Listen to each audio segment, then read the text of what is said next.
People don't respect noise. They respect signal.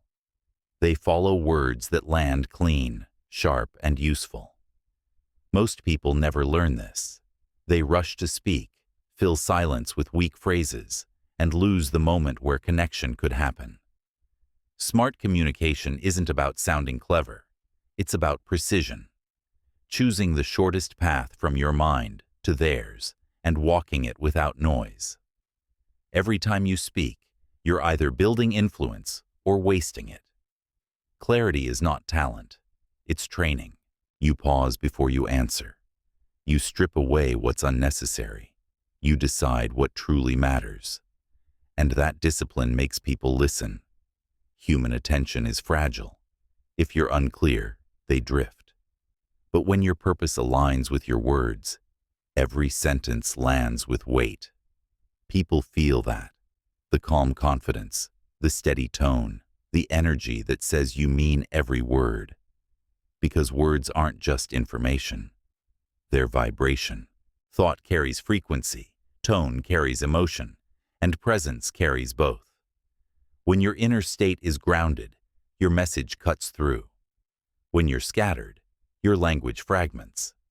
This is not performance. It's precision. A system to make every word count, every silence serve. You'll speak less and mean more. In a world full of noise, power belongs to those who transmit signal, clear, calm, and unforgettable. Chapter 1. Know exactly what matters most before you speak. Every word you say either strengthens your influence or weakens it. Most people speak as if words are free. They are not. Every sentence costs attention, and attention is the most valuable currency in the world. Speak without clarity, and you spend it carelessly. Speak with precision, and you invest it with power. The difference between influence and noise begins before you ever open your mouth. Before you speak, you must know what truly matters most. Not a general idea, not a collection of points. One clear purpose that drives everything that follows. Every conversation, presentation, or exchange exists to move energy somewhere. If you don't decide where it's going, the energy scatters. People tune out. The moment you speak without direction, your presence dissolves into background noise. Ask yourself before any word leaves your lips, why am I speaking? What exact outcome do I want for this person or group? What must they feel or understand by the end? What happens if I don't make this point clearly? Those questions cut through clutter. They force the mind to organize around essence. Because clarity isn't found in more words. It's found in fewer, sharper words.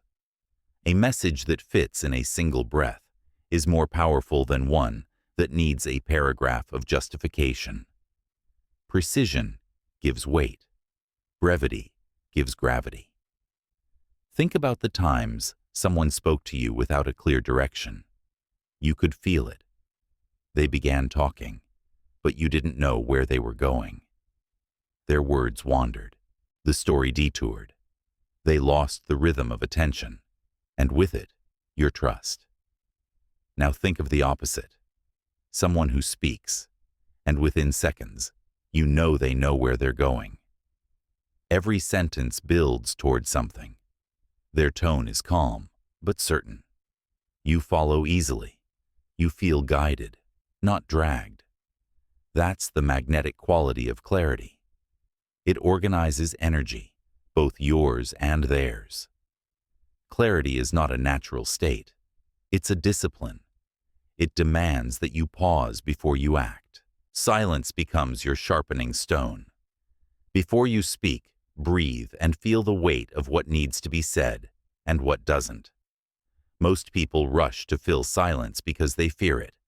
But silence is not emptiness. It's concentration. It collects your energy, compresses it, and releases it with force when you finally speak. Those who master that pause command rooms without raising their voice. From a psychological view, This is self-control. From an energetic view, it is coherence, when thought, emotion, and intention align. Your brain, heart, and nervous system begin to vibrate in rhythm.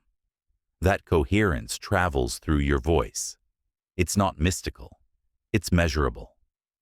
Studies in neurocardiology show that when a person reaches coherence, their voice rhythm becomes smoother, their tone steadier, and listeners unconsciously trust them more.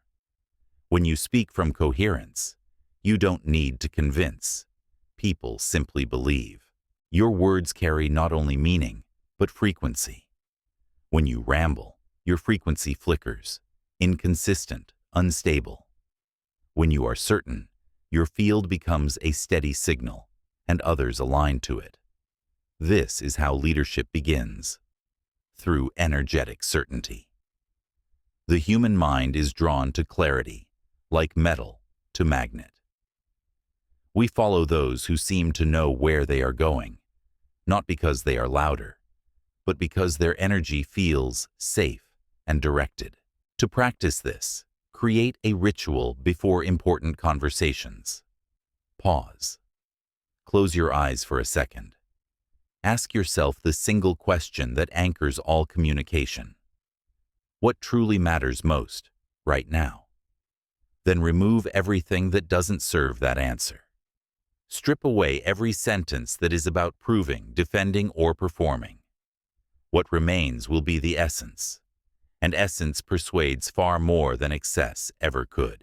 In meetings, this means speaking only after you have identified the outcome that moves the group forward. In personal conversations, it means finding what the other person really needs, not what you want to say. Often, clarity requires compassion. Sometimes what matters most is not to instruct, but to understand. Sometimes silence is the most intelligent sentence. When you speak without clarity, misunderstanding multiplies. People fill the gaps in your meaning with their own assumptions. You lose control of your message. In business, this costs time and trust. In relationships, it breeds frustration and distance. In both, it erodes influence. But when you anchor every word in purpose, you save energy for everyone involved. The talk becomes efficient. The room relaxes because everyone senses direction. A simple method. Before responding, mentally delete everything you could say that is irrelevant. Then speak the shortest possible version of what must be said. Clear messages sound brave because they contain no escape routes. They reveal what you actually think. That's why clarity and courage are twins. You cannot have one without the other. To master clarity is to master self-respect. You stop leaking energy trying to explain what doesn't need explaining. You stop performing for approval. You stop apologizing for your opinion. You become deliberate, concise, and grounded. People feel the difference. They start waiting for your words, not out of habit, but because they know your words will mean something. The practice is simple, but not easy. Speak less, think deeper, aim sharper. Every sentence should either build meaning or stay unsaid. Every pause should either create space or create power. Before every conversation, ask the question that rules them all. What truly matters most right now? If you can answer that, your words will carry gravity, your tone will carry peace, and your presence will carry influence. This is where smart speaking begins, not in performance, but in precision, not in noise, but in purpose. Chapter 2. Adjust your words to match the person. Energy mirroring. Every mind has its own language, and every heart its own rhythm. You cannot speak to all people the same way and expect them to feel the same truth. Communication is not one-directional, it is resonance. To speak effectively, you must tune yourself to the frequency of the person in front of you. Not to imitate them, but to align with them long enough for understanding, to travel without distortion. Most people don't think this way. They talk as though their meaning is self-contained, as though once words leave their mouth, the job is done. But words are only half the circuit. The receiver completes the signal. And if that receiver is not tuned to your frequency, even the most perfect sentence will dissolve into noise. Smart communication, therefore, is not about expressing yourself. It is about connecting yourself, adjusting your energy, tone, and pace to meet another consciousness halfway. Psychology calls this empathy. Spiritual science calls it entrainment. The natural tendency of two systems to fall into rhythm when they share space. Two pendulums swinging near each other eventually synchronize. So do two nervous systems.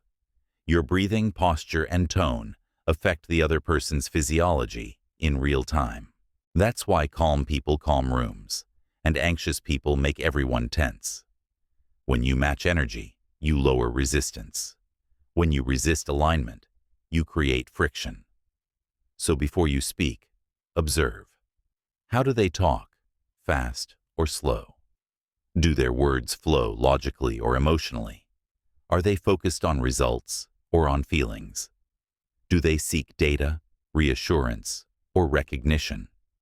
You don't need to analyze. You need to feel. Their energy tells you more than their words. Someone leaning forward, eyes alert, is ready for directness. Someone withdrawn, shoulders tense, needs gentler pacing. Someone smiling but silent may be testing safety before they open up. Awareness of these subtleties turns ordinary talk into art. You begin to sense when to lighten tone, when to stay grounded, when to give space, when to lead. Adapting doesn't mean pretending. It means meeting. You stay true to your essence, but flexible in your expression. Think of yourself as a translator, not of language, but of frequency. Your job is to take what lives in your mind and deliver it in a form the other person's mind can receive without defense. This is the highest respect you can offer another human being, to speak in a way that they can actually hear. Consider this example. If you're talking to an analytical thinker, structure your message. Use sequence, offer logic and clarity. If you're speaking to someone emotional, use story and tone. Let them feel meaning rather than dissect it. If the person values speed, give them distilled insight. If they value reflection, give them space to process. When you match your approach, you create flow. Conversation stops being effort and becomes movement. Two frequencies merging into one coherent signal. On a deeper level, this is energy work. Every human carries an electromagnetic field, a subtle pulse generated by emotion, intention, and thought.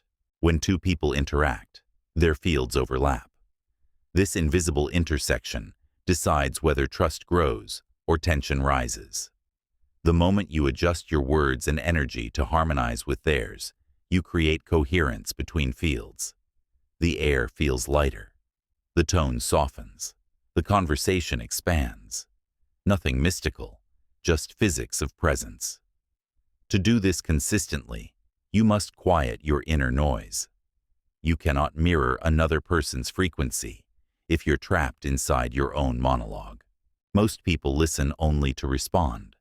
The conscious communicator listens to feel. You're not waiting to speak. You're sensing patterns, micro shifts in expression, breath, tone. When you feel dissonance, you slow down. When you feel resonance, you build on it.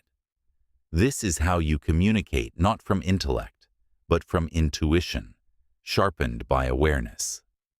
Matching energy also prevents misunderstanding.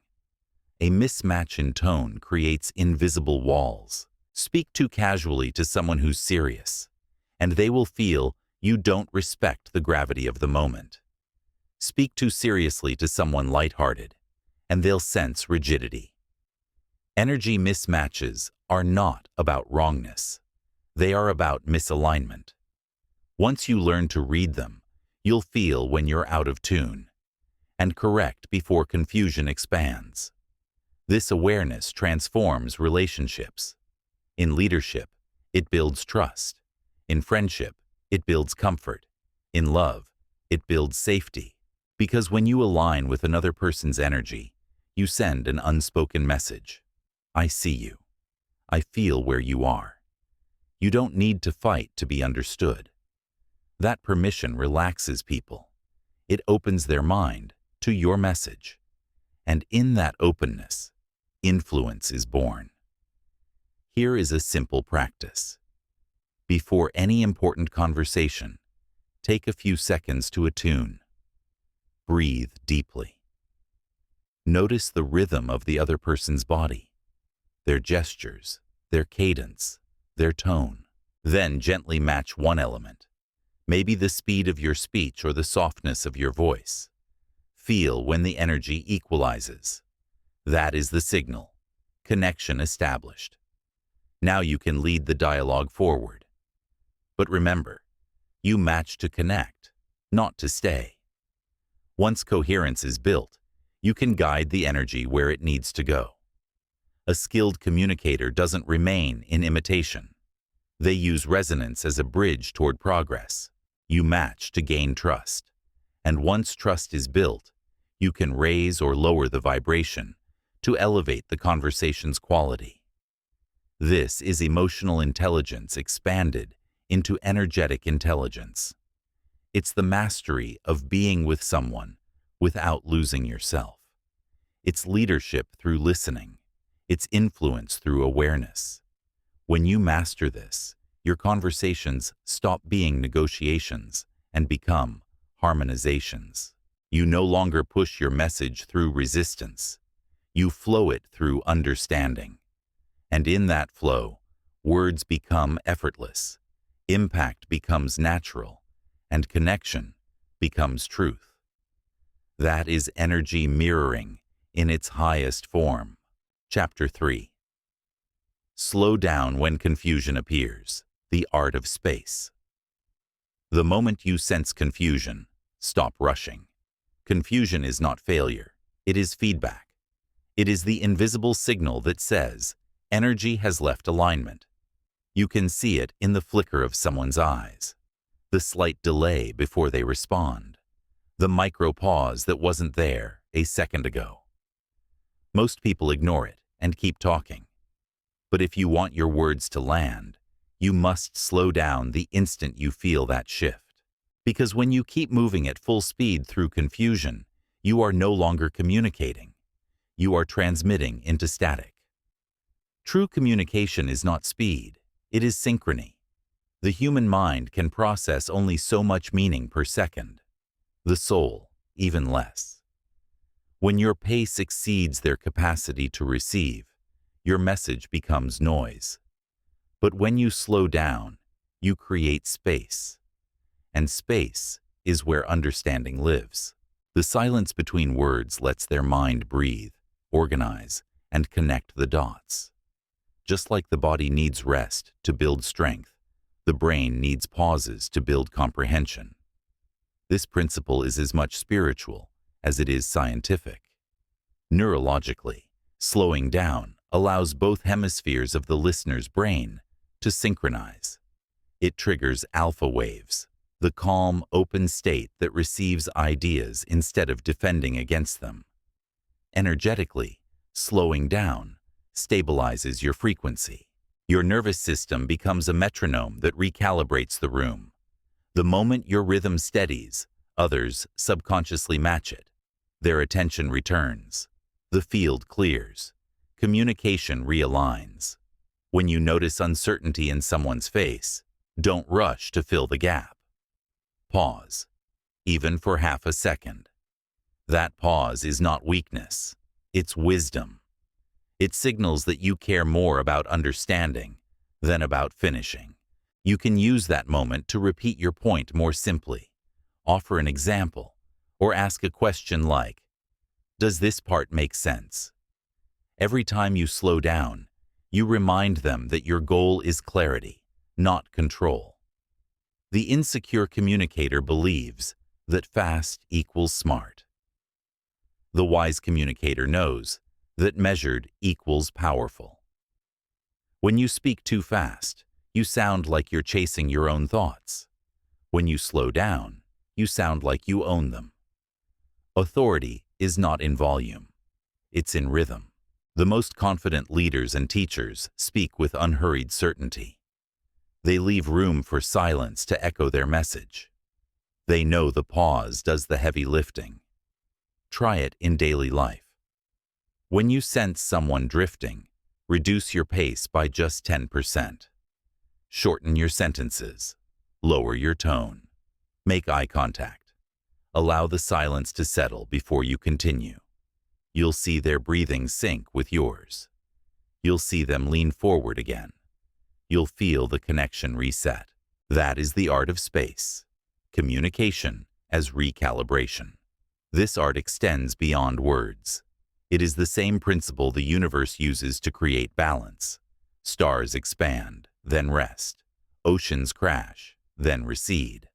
The heartbeat itself alternates contraction and release. Everything powerful moves in rhythm, not in rush. You too are part of that rhythm. When you speak without pause, you deny your natural design. When you honor the alternation, sound and silence, movement and stillness, your communication aligns with cosmic law. There's a deeper secret. Slowing down not only helps them understand you, it helps you understand yourself. The act of pausing pulls your awareness back into the present moment. You hear your own words again as they leave your mouth. You sense whether they still carry truth. You notice your emotional state and adjust before it spills over. Every pause is a mirror that shows you your own alignment.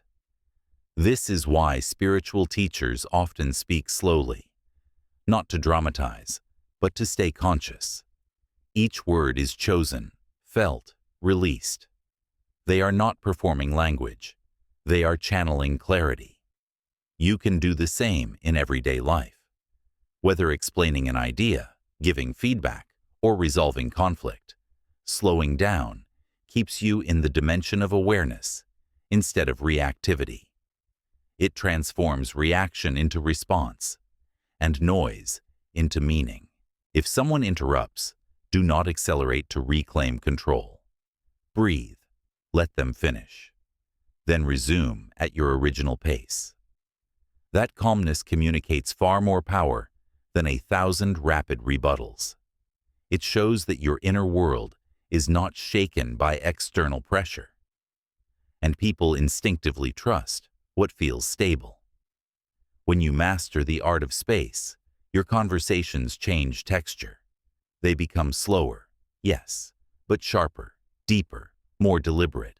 People start saying, "When you talk, I actually understand." They will replay your words in their mind because you gave them time to sink in. That is not charisma. It is rhythm aligned with consciousness. So the next time you see even the smallest flicker of confusion, stop chasing completion. Stop fearing silence. Silence is not your enemy. It is your amplifier. Slow down. Let meaning breathe. Let energy settle. Because when you learn to create space instead of filling it, your words stop being mere sound. They become instruments of clarity, coherence, and calm power. Chapter 4. See people long enough to feel their energy. You cannot understand someone if you only look at their words. True comprehension happens beneath sound, in the subtle movements, the micro-expressions, the energetic shifts that language can't hold. To truly communicate, you must look long enough to feel the other person's state. Not to judge, not to analyze, but to sense. Because every human radiates energy, and that energy tells you what their words cannot. Most people glance, not see. They look only long enough to confirm their own assumptions, then retreat back into their thoughts. But when you choose to stay, to hold your attention gently on the other person, you begin to perceive more. You notice the flicker in their eyes when something resonates, the way their shoulders drop when they feel safe, the slight tightening around their mouth when discomfort arises. Every part of the body participates in communication. Your job is to listen with your eyes. Observation without presence is surveillance. Presence without observation is blindness. True connection requires both, the stillness to be fully here and the alertness to register what's unfolding. When you maintain that kind of awareness, you feel moods before they're spoken. You sense hesitation before disagreement, fatigue before silence, excitement before words. And when you respond to that subtle information, people feel understood in ways they can't explain. Science calls this empathy through mirror neurons, your brain's built-in ability to simulate the emotional states of others. But at a deeper level, this is resonance. Two fields of energy communicating without sound. You feel their emotion, not because you're guessing, but because your nervous system is reading their vibration in real time. The more still you are, the more accurate that reading becomes. Presence is your antenna. The quieter your internal noise, the clearer the signal. To practice this, remove distraction. Put the phone down. Stop composing your reply while they speak. Direct all attention, eyes, breath, energy, toward them. Don't stare, see. Let your focus soften. Instead of inspecting, receive. The longer you stay in that space, the more transparent their energy becomes. You'll start to sense the texture of their emotional state, heavy or light, closed or open, chaotic or centered. This information guides your next words far better than intellect ever could. For example, if you sense restlessness, shorten your sentences. If you sense openness, explore deeper. If you sense sadness, lower your tone and slow the rhythm. These micro-adjustments create instant harmony. The other person doesn't know why they suddenly feel safer, but they do. You have tuned your communication to the frequency of their nervous system, not to manipulate, but to honor it. The body recognizes resonance faster than the mind recognizes logic. When you truly see someone, you grant them dignity. You tell them, without words, "You matter enough for my full attention." That is rare. We live in a world of half-presence. Eyes flicking between screens, ears half listening, hearts elsewhere. The moment someone gives us full presence, we feel it as healing. That's why deep communicators are magnetic. They make people feel real again. You will also start noticing that what people don't say is often louder than what they do. Someone might insist they're fine, while their body quietly reveals exhaustion. They might agree verbally, but lean back slightly. A subtle pull away from the idea. When you catch these signals, respond to what's true, not what's said. Ask a question, slow the pace, or soften your tone. The more you honor unspoken truth, the deeper your conversations become. This kind of awareness is not about control, it's about compassion. When you tune in to another person's field, you momentarily step out of self. You stop projecting, start perceiving. That shift changes your vibration. You become calmer, more generous, more intelligent in your timing. The very act of noticing transforms you and them. Be careful, though, not to mistake your first impression for full truth. Energy is layered. What looks like irritation might be fear. What sounds like confidence might be armor. That's why you must look long enough, beyond the first wave of expression, until you sense what's beneath. Sometimes it takes patience, sometimes it takes silence, but the clarity that emerges is worth it. In leadership, this ability saves time and trust. You sense when your team is burning out before it collapses. You read tension in a room and redirect it before it hardens. You feel morale rising and amplify it with your tone. In personal relationships, it turns ordinary exchanges into sacred mirrors. You become the person who truly gets others, not through magic, but through attention deep enough to be rare. Here's the truth. Your gaze carries energy. When your attention rests on someone with sincerity, they feel it in their nervous system. They relax. Their breathing deepens. Their words become more honest. Because your energy field has created safety for theirs. That's what it means to see people long enough to feel their energy. To use presence as empathy, attention as medicine. Start small. In your next conversation, linger a second longer before replying. Let your awareness sit with them. Feel, don't rush. Watch the shift, in them and in you. Because the moment you start seeing with energy instead of eyes, your communication stops being an exchange of words. It becomes an exchange of consciousness. And that, more than any technique, is what makes people listen and trust you forever. Chapter 5. Match your energy to the tone of the moment. Every conversation carries a rhythm, a living pulse that sets its own tempo. You can feel it before anyone speaks, the heaviness of a serious talk, the light spark of shared excitement, the calm flow of reflection. When your energy matches that rhythm, communication becomes seamless. When it doesn't, friction arises. Mismatch energy, and you'll sound tone-deaf, disconnected, or even disrespectful, no matter how wise your words are.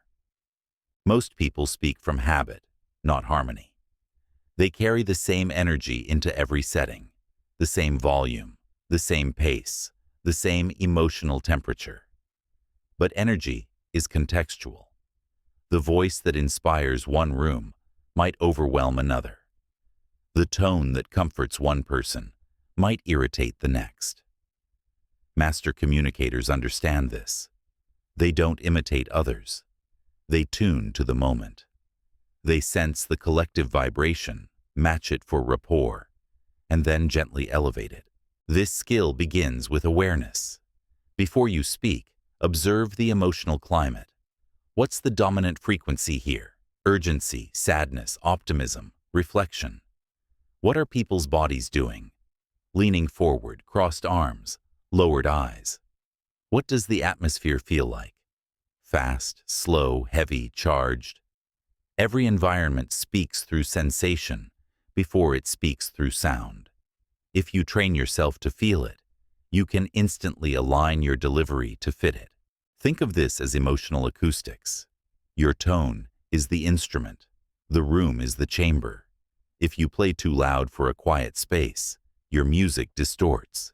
If you whisper in a storm, your message disappears. Matching energy doesn't mean mimicking. It means harmonizing.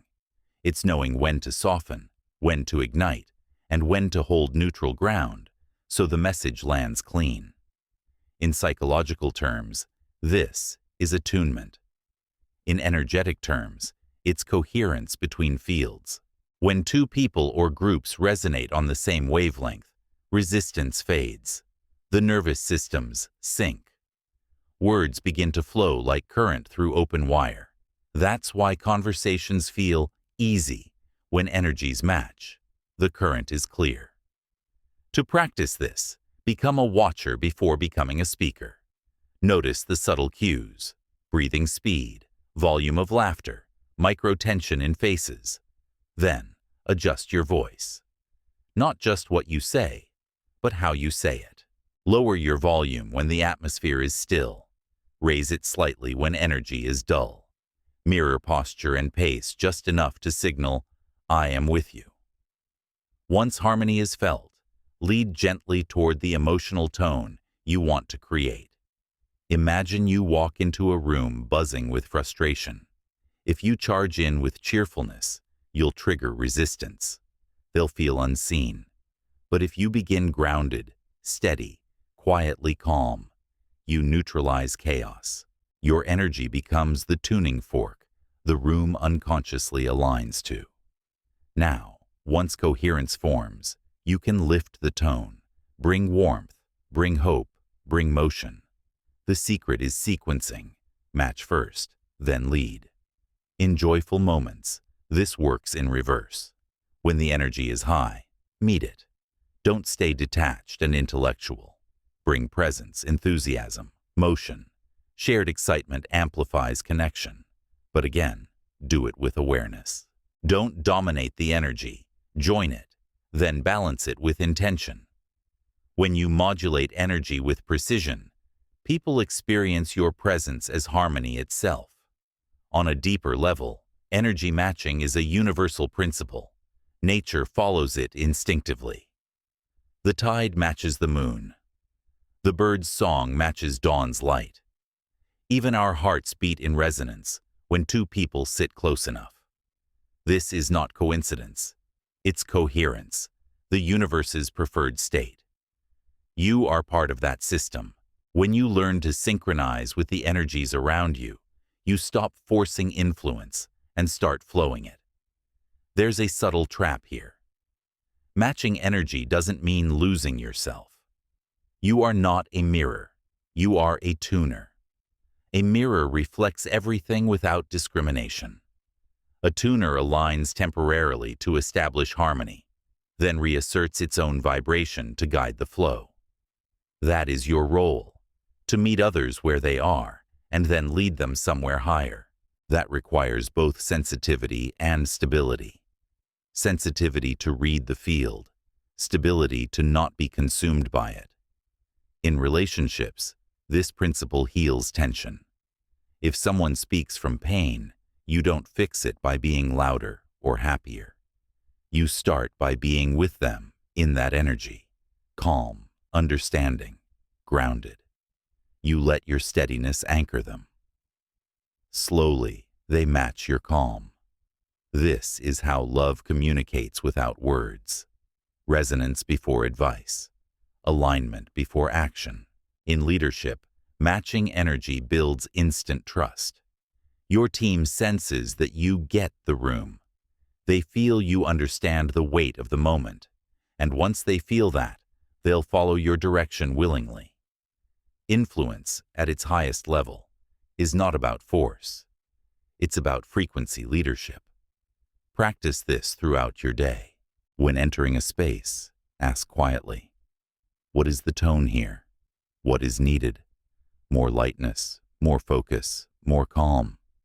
Then adjust your posture, breath, and tone accordingly.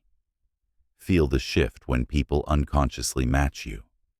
That's communication beyond language, field to field. Ultimately, to match your energy to the tone of the moment is to honor what is real now. It's to meet truth without pretense.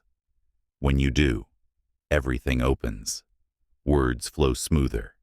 Disagreements dissolve faster. People relax because they sense you're not performing. You're present. You're speaking from the same wavelength that they're feeling from. And when that happens, the conversation stops being two separate signals. It becomes one shared vibration. Match the moment first. Then, from that harmony, lift the frequency. This is how words become healing instruments, and your presence becomes a tuning fork for balance, trust, and understanding. The wise do not shout to be heard. They resonate to be felt. Stop. Chapter 6. Remove words that weaken your frequency. Your words are architecture. Every sound you make either builds structure or weakens it. Most people think sloppy speech is harmless. Filler words, soft phrases, hesitant tones. But every unnecessary word carries energetic cost. It dilutes the vibration of your message. It turns strength into static. If you want your words to move people, they must carry the frequency of conviction, not clutter. Weak language sounds like this. I think maybe we could. It's kind of like, this might be a bad idea, but every time you hedge, you train the listener to question you. Every maybe, every sort of, every I guess leaks voltage. The mind behind those words isn't sure, and the listener feels it. Humans don't follow uncertainty. We follow coherence. And coherence begins with clean language, speech aligned with belief. Strong speech doesn't mean aggression. It means precision. It means saying only what you mean and meaning what you say. Clarity vibrates differently. It has edge, focus, gravity. When you say, "This will work because," the energy lands. It activates certainty in the listener's nervous system. You become the signal in a room full of noise. You've felt this before. You've heard someone who spoke little, but every word carried weight. You leaned in. You trusted them. That is not charisma. That is clarity of frequency. It's the absence of leakage. Their words were clean because their mind was ordered. Their mind was ordered because their energy was aligned. And alignment transmits far louder than volume. This is where communication becomes spiritual discipline. The first level of mastery is verbal, removing filler. The second level is energetic, removing doubt. Because even if your words are perfect, the energy beneath them betrays your real belief. You can't hide incoherence behind eloquence. The vibration always reveals the truth. So when you speak, check not only what you're saying, but where you're saying it from. Are your words born from conviction or convenience? Are they carrying intention or insecurity? Every word carries the frequency of its source. If your mind is chaotic, your sentences will scatter. If your emotion is uncertain, your tone will tremble. But when your inner field is clear, your speech cuts like light through fog. Direct, calm, unstoppable. Think of words as sound waves moving through a field of energy.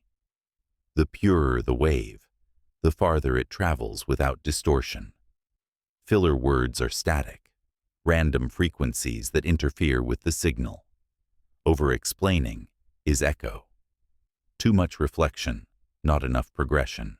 Apology phrases, "I'm not sure," but are noise that cancels power. Your job as a communicator is to clear the static before it leaves your mouth. Here's a practical exercise. Imagine every word costs you a heartbeat. Suddenly, you'll choose differently. You'll strip sentences down to essentials. You'll realize how much empty language you've been spending just to feel safe. But safety doesn't come from softening truth. It comes from standing in it. Notice also how weak words often appear when fear does. Fear of being judged. Fear of being wrong. Fear of being seen as too direct. But power is not arrogance. It's alignment. When you speak cleanly, you're not forcing belief. You're reflecting clarity. You're offering certainty as a gift, not a weapon. From a neurological standpoint, this is crucial. The human brain processes confident statements as authority signals. Doubt markers like maybe or I think reduce credibility because they require the listener to evaluate uncertainty. They subconsciously step back. But clear declarative language draws them in. It lets their system relax because they sense you've already done the thinking. Spiritually, words are commands to the quantum field. Every sound you speak sends a small vibration into reality. The universe doesn't process hesitation. It processes direction. When you say, "I want to," it hears desire. When you say, "I am," it hears embodiment. That's why precise speech matters. It programs both your mind and your environment. Filler words are not just wasted. They are instructions of confusion. To refine your frequency, begin with awareness. Record yourself speaking. Listen for leakage, filler, repetition, apologetic tone. Then remove them layer by layer. Replace I think with I believe. Replace maybe with I will. Replace sort of with silence. The silence itself will say more than the clutter ever could. In conversation, practice pausing instead of filling space. When you pause, your energy consolidates. When you ramble, it disperses. A pause signals mastery. It tells the listener, I'm not afraid of stillness because my meaning is strong enough to stand on its own. That stillness draws respect more effectively than any performance. Over time, this habit rewires your inner voice. You begin to think in stronger sentences, move with sharper focus, live with cleaner intention. Your external speech becomes an echo of your internal alignment. And when the inner and outer match, your frequency becomes magnetic. People listen, not just because of what you say, but because of how it feels when you say it. Remember, language is the architecture of energy. Build carefully. Each phrase is a beam. Each pause is space. Each tone is structure. A careless builder adds decoration and weakens the frame. A wise one removes everything that doesn't hold weight. In the same way, remove every word that doesn't serve meaning. What remains will be unshakable. Speak less, mean more. Let silence carry what softness cannot. The fewer the words, the purer the vibration. And the purer the vibration, the more reality bends to meet it. That is the true art of communication. Not endless noise, but calibrated frequency. Say what you mean what you say, and let every word strike like light. Chapter 7. Check if the listener's mind and energy are still with you. A conversation isn't complete just because you've said your piece. Words don't end at your lips. They travel, they land, they transform or dissolve, depending on the state of the listener. The most eloquent sentence means nothing if it loses its receiver halfway through. Smart communicators know this. Speaking is not transmission. It is connection. You must check the signal, not just once but continuously, to make sure your words are actually landing. Most people assume silence equals understanding. It doesn't. Silence can mean many things: confusion, resistance, distraction, fatigue, or even disagreement unspoken. The absence of feedback isn't proof of clarity. It's a void where misunderstanding can grow. That's why you must train yourself to read not only words, but the energetic cues that reveal whether the listener is still aligned with you. The signs are subtle. The eyes drift, the posture closes, the breath shortens, the small nods stop. Their energy retracts slightly, as if part of them has stepped out of the room. This is your signal. The connection is loosening. You can feel it if you pay attention. The conversation loses its pulse. The flow of exchange turns thin. When that happens, do not push forward. Pause. The pause is a gesture of awareness. It tells the listener, I'm here with you, not ahead of you. Psychologically, this creates safety. Energetically, it restores coherence. When two minds communicate, their frequencies interlock. If one drifts, the vibration becomes jagged. A short pause, an adjustment in tone, or a question acts as recalibration, the same way a musician retunes mid-song. Communication is music. You are both player and conductor. Try this. When you sense the other person drifting, slow your rhythm. Lower your voice slightly. Then ask something that invites presence. Does that make sense so far? What's your view on this part? Would you approach it differently? These questions are not interruptions. They are bridges. They re-engage the listener's mind and remind them that the conversation is shared space, not a monologue. Energetically, You can also feel when someone's attention returns. Their face opens, their breath evens, their eyes refocus. The field between you becomes alive again. That's connection reestablished. At that point, continue, but more consciously. This dance between checking and speaking turns your communication from mechanical delivery into living dialogue. At a deeper level, this principle mirrors the law of feedback that governs all energy systems. A current without feedback burns out. A signal without response becomes noise. Every exchange in nature, the ocean and the moon, inhale and exhale, night and dawn, depends on feedback for balance. The same applies to human conversation. Without it, your energy has no grounding point. You're sending lightning into the void. That's why great communicators don't just talk. They listen while speaking. They observe the micro-reactions of their audience and adjust their energy in real time. This is not manipulation. It's presence. You're not performing at them. You're creating with them. That co-creation turns information into understanding, and understanding into influence. It also prevents emotional misfires.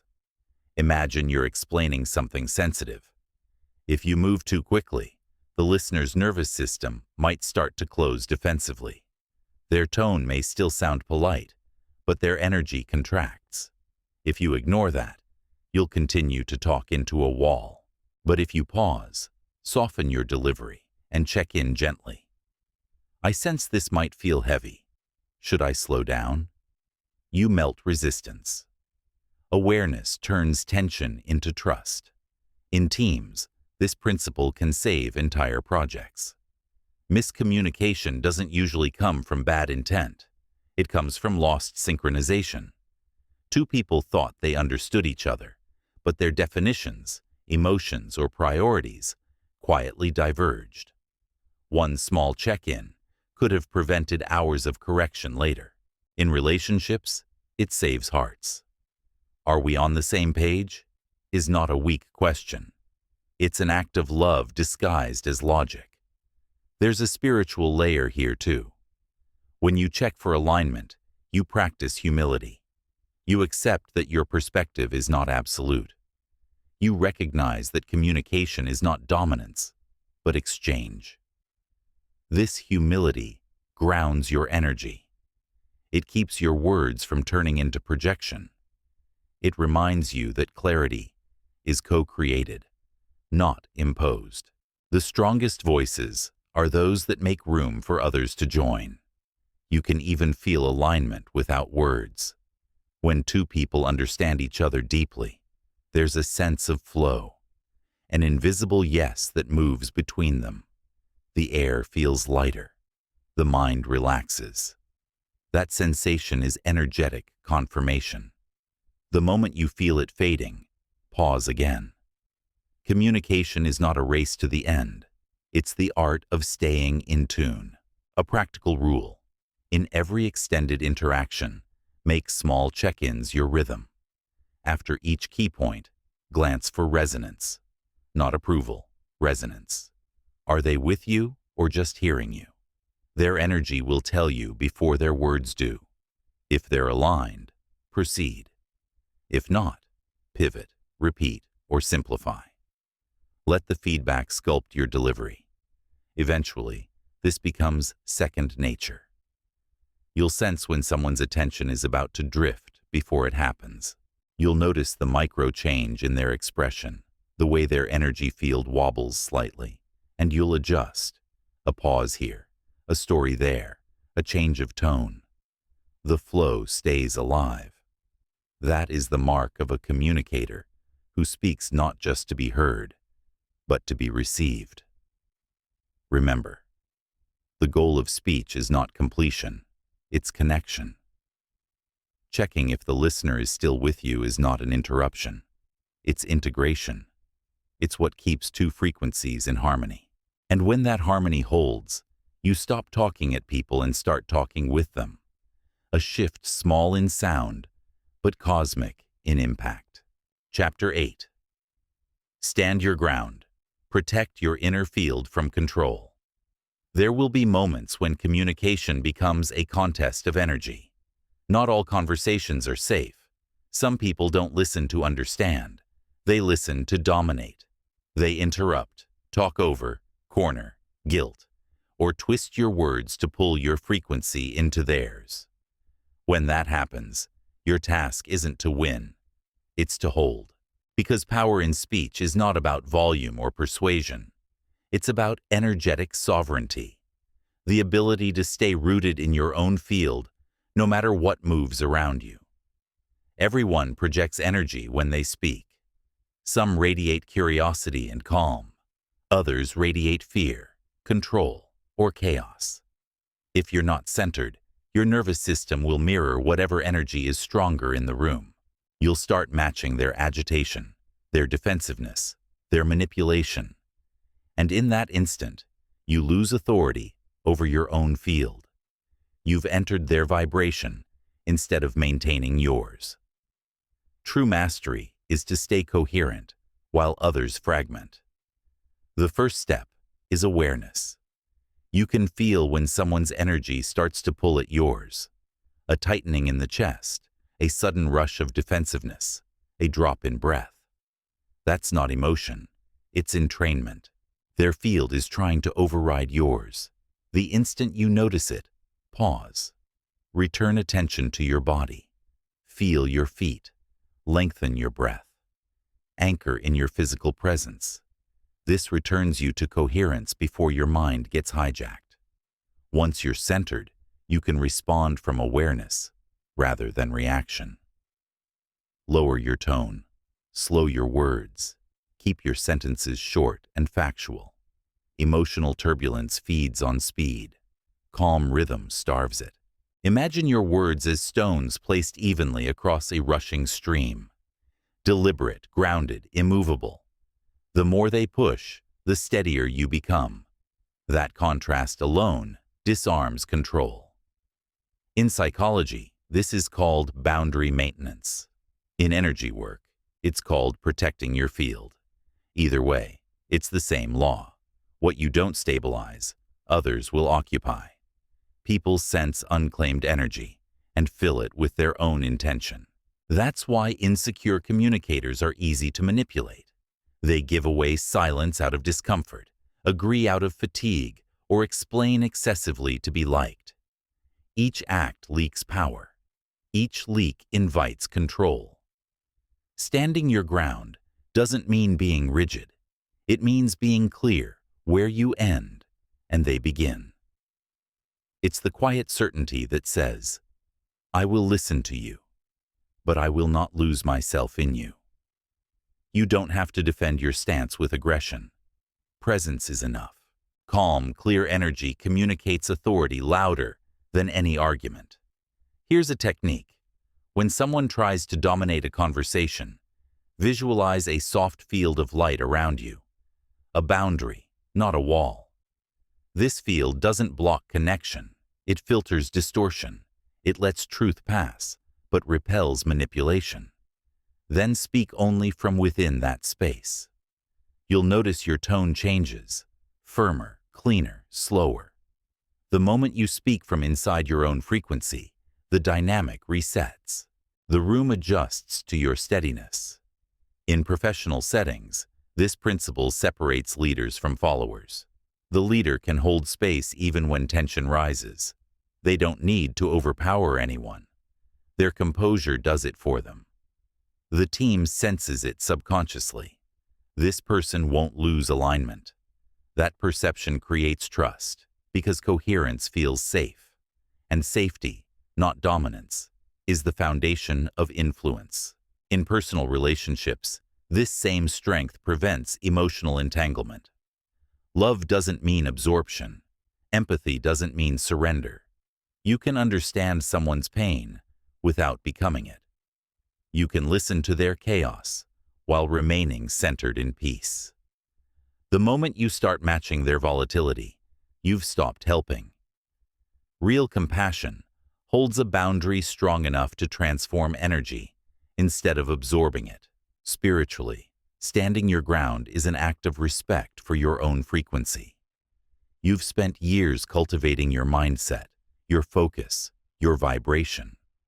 Protecting it isn't selfish. It's sacred maintenance. You wouldn't hand your house keys to a stranger. Don't hand your inner state to one either. Every time you stay calm in conflict, you reaffirm ownership of your field. The world feels your stability and unconsciously recalibrates around it. To embody this, practice non-reactivity. When confronted, don't rush to fill the silence. Let the other person's energy reveal itself. Often, they expect your reactivity to validate their power. When you don't give it, they have nothing to feed on. Stillness exposes manipulation faster than confrontation. Your quiet presence becomes a mirror. It reflects their chaos back to them, without you having to say a word. This doesn't mean you tolerate disrespect. It means you choose response over resistance. If boundaries are crossed, you can say no or stop with clarity, not anger. Firm language delivered calmly lands harder than shouting ever could. Because behind that calm is energy coherence, a signal that cannot be overridden. Remember, control thrives on reaction. The moment you react, you've confirmed their influence. The moment you stay centered, you've reclaimed it. Master communicators aren't unshakable because they're louder. They're unshakable because they don't leak energy. Their voice carries weight because it's anchored in something still. They don't let someone's storm dictate their weather. They stand as their own climate. So when pressure rises, when someone tries to bend your frequency, remember this: you owe no one your peace. You can be kind without surrendering authority, empathetic without absorbing pain, assertive without hostility. Protecting your field is not avoidance. It's leadership of the self. Stand your ground. Speak from stillness. Let your energy, not your ego, set the tone. Because when your presence stays calm in chaos, you don't just hold your power. You become the gravity that steadies everyone else. Chapter 9. Give value in every exchange. Leave people stronger. Every conversation is a transaction of energy. When you leave someone, they are either more centered or more scattered, more confident or more doubtful, more alive or more drained than before you arrived. Whether you realize it or not, you are always transmitting frequency. The question is, what are people gaining from you?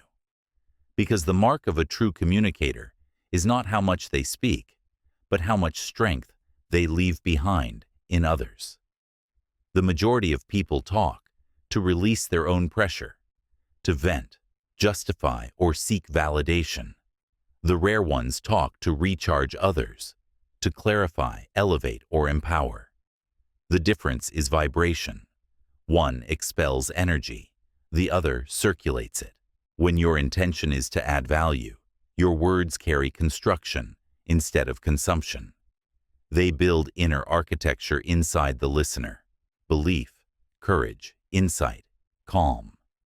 You become someone whose presence adds order to noise. Adding value doesn't mean giving advice or pretending to fix people. It means giving them something useful.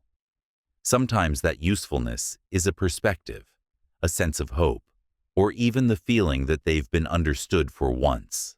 What matters is not the quantity of your words, but the quality of your presence. When people feel better, clearer, or lighter after being around you, you've done sacred work. You've shifted their field upward. To do this, you must first shift your motive. Before you speak, ask yourself, am I trying to prove or to provide? Am I expressing or elevating? Will this leave them stronger or smaller? The moment you start thinking like this, your communication changes, your tone softens, your words sharpen, your ego quiets. You begin speaking to serve clarity, not to display cleverness, and that intention is felt immediately. People relax around you because they sense you're not competing for energy. You're offering it. Think of every interaction as an energetic equation. If you enter to extract attention, the exchange collapses into depletion. But if you enter to contribute alignment, you multiply it. Energy expands when it's given from integrity. This is the same law that governs nature. The sun doesn't charge a fee for warmth. It radiates because it is full. When your inner system is charged with peace, focus, purpose, you naturally give value without effort. From a psychological angle, this habit builds reputation faster than charisma ever could. People remember how you made them feel, safe, seen, inspired, or empowered. They'll seek your voice again because your communication doesn't drain, it restores. This is how trust compounds. You become a source people return to when they need direction, not because you always have answers, but because your energy is clean. At the deeper level, giving value is spiritual responsibility. Words are instruments that alter frequency in others. When you speak carelessly, you introduce distortion. When you speak consciously, you introduce order. You're shaping the emotional field of every environment you enter: home, meeting, friendship, audience. This is what ancient traditions called right speech, language used to uplift, to bring harmony, to leave the world slightly more coherent than you found it. Here's how to practice. Enter every exchange charged, not empty. Ground yourself before you speak. One deep breath to collect your energy. You cannot give value from depletion. Find the gain point. Ask yourself, what will this person gain by this conversation? If there is none, reconsider the message or the timing. Simplify. Clarity is value. Every layer of unnecessary complexity is ego trying to be clever. The simpler the delivery, the stronger the transmission. Affirm what is strong, not what is weak. Instead of spotlighting errors, highlight potential. You don't need to ignore flaws. You reframe them as growth points. Close with energy, not noise. Every conversation should end on coherence. Even a difficult truth can end with dignity if spoken from centered intention. Value-giving communication doesn't avoid discomfort. It transforms it. You can deliver criticism, truth, or boundary with energy that empowers instead of shames. Say, here's how we can fix this, instead of, this is all wrong. Say, I believe you can handle this, instead of, you never do it right. Words shape identity. Choose the ones that expand it. In business, this approach turns every meeting into momentum. People leave clearer, not confused. They feel direction, not depletion. That clarity alone is currency. It saves time, builds trust, and attracts alignment. In relationships, it turns conversation into care. Your partner or friend stops bracing for tension because they know your words will bring steadiness, not storms. Energetically, when you give value, the field between you strengthens. Every exchange creates coherence. Two nervous systems syncing in mutual respect. This is why generosity in communication multiplies rather than drains. The moment you uplift someone, you raise your own frequency too. Energy given consciously always circles back magnified. To live by this, remember, your mouth is a tuning instrument. You can tune someone to anxiety or to confidence, to despair or to purpose. Choose wisely. If every conversation you have today leaves one person more grounded, one person more hopeful, one person more awake, you've done more spiritual work than 100 motivational speeches. Giving value is not a strategy. It's an orientation, the decision to make your presence a net positive in every space you enter. Speak with the intention to strengthen, not to shine. Teach without preaching. Guide without control. Encourage without ego. When you do, your voice becomes medicine. The ultimate test is simple.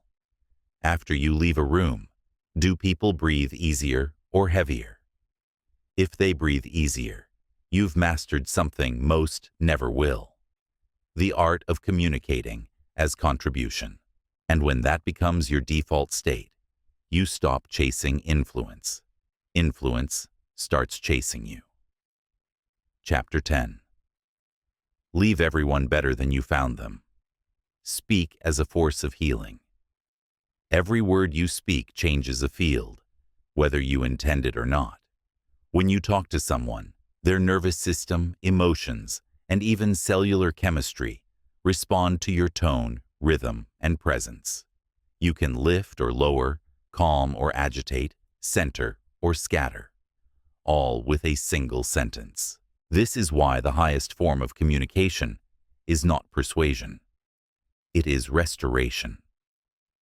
To leave someone better than you found them is to become an architect of harmony in a world that thrives on noise. Think of every conversation as a small transfer of light. You enter carrying a certain vibration, perhaps steady, perhaps hurried, perhaps peaceful. The other person brings theirs. Between you, a new field forms, invisible but real, where energy is exchanged. If you leave that field cleaner than you entered it, calmer, clearer, lighter, you've elevated not just a person, but a portion of the collective human frequency. That is the spiritual responsibility of speech, to repair what chaos breaks. Leaving someone better doesn't require flattery or forced positivity. It's about the quality of your awareness. Do they feel seen, not sized up? Heard, not handled? Empowered, not corrected? If the answer is yes, you've already succeeded. You've turned an ordinary interaction into nourishment. Because the truth is, most people aren't starving for advice. They're starving for presence. For someone who looks them in the eye and says, without words, "You matter in this moment." The science behind this is ancient and modern at once. Neurologically, every calm voice lowers cortisol, synchronizes heart rhythms, and signals safety. Spiritually, every grounded interaction repairs dissonance in the collective field. You are not just exchanging sentences. You are recalibrating frequencies. When your tone carries warmth, you remind the nervous system it can rest. When your words carry integrity, you remind the mind it can trust. That is impact, beyond communication. That is energetic medicine. There's power in restraint too. Sometimes leaving someone better means not saying what your ego wants to say. It means withholding sarcasm, complaint, or unnecessary critique. Each unspoken irritation is a moment of transmutation. Energy that could have caused harm, now recycled into calm. This is mastery disguised as silence. Silence, when rooted in love, is often louder than the sharpest truth. Yet, being a force of healing doesn't mean avoiding honesty. It means shaping truth in a way that strengthens the receiver instead of wounding them. You can tell someone a difficult truth and still leave them lighter. Instead of, "You failed," say, "This didn't work, but here's what we learned." Instead of, "You're wrong," say, "Let's look at it from another angle." You preserve dignity while delivering direction. That balance, firm but compassionate, is what transforms speech into leadership. Before every important conversation, center yourself with one question. What emotional state do I want to leave behind when this is over? Not what you want them to think, what you want them to feel. Do you want them to feel relief, clarity, empowerment, peace? Once you decide that, shape your tone and energy to deliver it. Let that intention sit quietly behind your words like a tuning fork. It guides your rhythm, even when your logic stumbles. In the middle of a heated dialogue, remind yourself, the goal isn't to win, it's to clean the field. When one person stays coherent, both benefit. The conversation may not end in agreement, but it can still end in respect. The vibration of respect is fertile ground. It allows growth where hostility cannot. Every human you meet carries invisible weight, regrets, fatigue, fears, unspoken griefs. You can't see them, but you can feel them in tone and tension. So speak gently, not weakly, gently. Gentleness is not the absence of strength. It is strength guided by grace. It's knowing you could cut with precision, but choosing to heal instead. And sometimes, healing means listening until the air softens. When someone feels heard, they exhale centuries of defensiveness. When someone feels understood, they remember their own wholeness. That is leaving them better.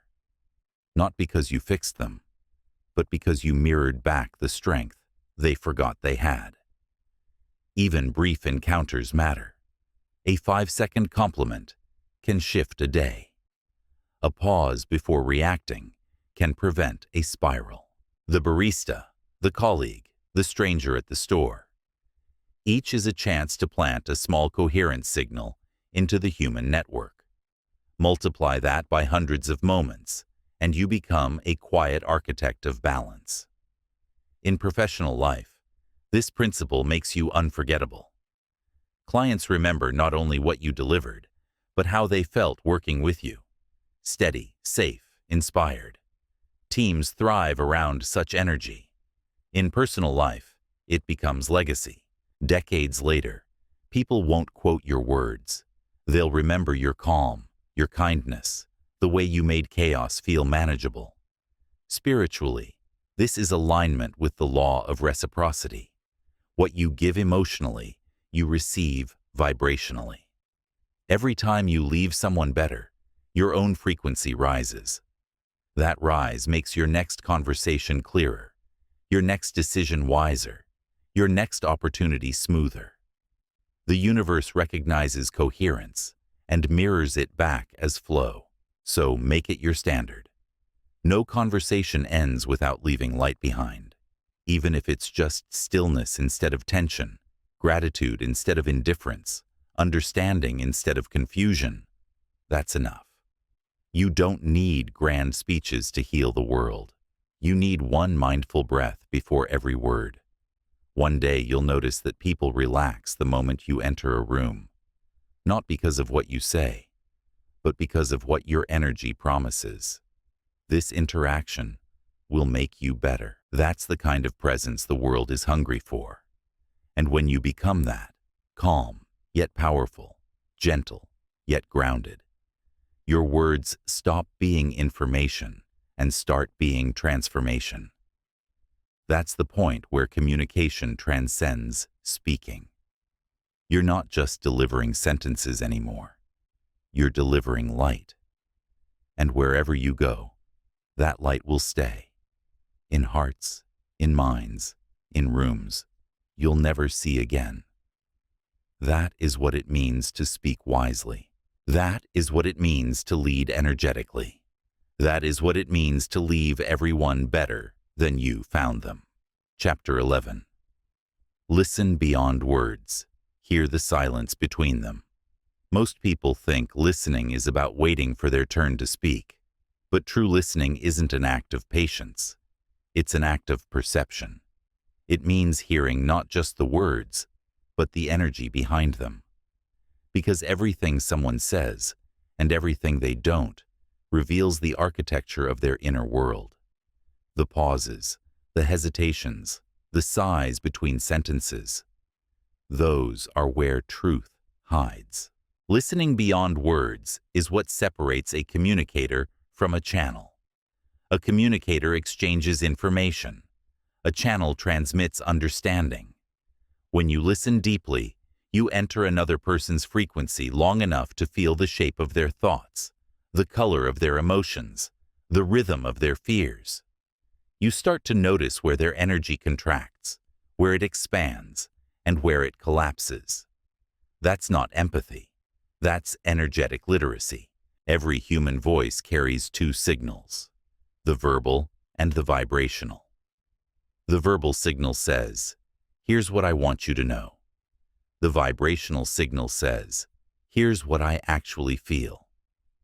Most people only process the first and miss the second, which is why they respond to words but not wounds. When you listen to the vibration beneath language, you stop reacting to surface noise and start responding to essence. Here's how to do it. When someone speaks, suspend the impulse to analyze. Don't prepare your reply. Just receive. Let their tone, breath, and rhythm paint a picture. Is their energy flowing or fractured? Is there tension at the edges of their sentences? Do they speed up when nearing a truth or slow down to hide one? These are emotional signatures, not mistakes. Every shift in pace is an unconscious signal from the soul. Sometimes the loudest message is the pause that follows a question. Sometimes the most revealing word is the one they don't say. Listen for those. Silence is never empty. It's data. It's where the heart transmits what the mind refuses to confess. From a psychological lens, deep listening activates empathy neurons in the brain, the same circuits that allow you to mirror emotional states. When you truly tune in, your body subtly synchronizes to the other person's breath and tone. You become a mirror in which they can see themselves clearly. That reflection alone can heal confusion, guilt, or emotional noise without you saying a word, because being fully heard is one of the rarest experiences in the modern world, and one of the most therapeutic. Spiritually, listening is an act of surrender. It's the art of emptying yourself so truth can flow through unfiltered. You can't receive divine insight when your own thoughts are shouting. In the same way, you can't receive another person's essence if your ego is busy judging, labeling, or rehearsing. To listen beyond words is to open a channel, one that connects human conversation to cosmic communication. The same stillness that hears the stars can also hear a trembling voice across the table. In practical terms, this means allowing space. Don't rush to fill silences. Let them breathe. Silence is not awkward. It's sacred. It gives meaning to what was just said and opens room for what might be said next. If you hold silence with calm awareness, the other person often continues, revealing layers they didn't know they were ready to share. That's when real communication begins. Listening this way also strengthens your intuition. Over time, you'll start picking up subtle cues, the slight shift in tone that signals dishonesty, the micro pause that means, "I'm not okay," the sudden stillness that means, "I trust you enough to be real." When you train your perception to sense energy instead of just words, you navigate relationships with surgical precision. You know when to speak, when to stay silent, when to comfort, and when to challenge. But the greatest transformation happens within you. The more deeply you listen to others, the more you start hearing yourself. You notice your own tone, your own pauses, your own contradictions. You realize that self-listening, hearing your inner frequency without judgment, is the foundation of peace. You can't listen deeply to anyone else if you've never listened deeply to yourself. To master communication, therefore, you must practice stillness. Sit quietly once a day, no music, no talking, and listen to your own field. Hear the hum of your thoughts, the pulse of your emotions. When you can hear your own silence without discomfort, you'll start hearing the silence inside others. That's when your presence becomes medicine. Because the truth is, people don't need more talkers. They need listeners who can decode silence, who can sense when the heart is tired and the mind is loud, who can stand in the stillness and say without words, "I hear you," even when you can't yet say it. When you reach that level of listening, communication transcends language. Every conversation becomes a form of alignment. Every silence becomes an offering of peace. You no longer listen just to reply. You listen to remember that all souls, beneath their noise, are simply trying to be felt. That is how you listen beyond words, and how you transform hearing into healing. Chapter 12. Tone is frequency. How your voice carries intention. Every word you speak rides on a frequency, and that frequency determines how your message is received. You could say all the right words, but if your tone carries fear, arrogance, or uncertainty, your message fractures before it ever reaches the listener's heart. Tone is the emotional carrier wave of language. It is what the subconscious mind responds to long before logic arrives. You are never heard through your words first. You are heard through your energy. Your tone is your emotional fingerprint. It announces your inner state, even when your vocabulary is perfect. It tells others whether you're safe to trust, worth listening to, or trying to dominate. The tone of your voice reveals the coherence of your nervous system. A calm tone says, "I'm in control of myself."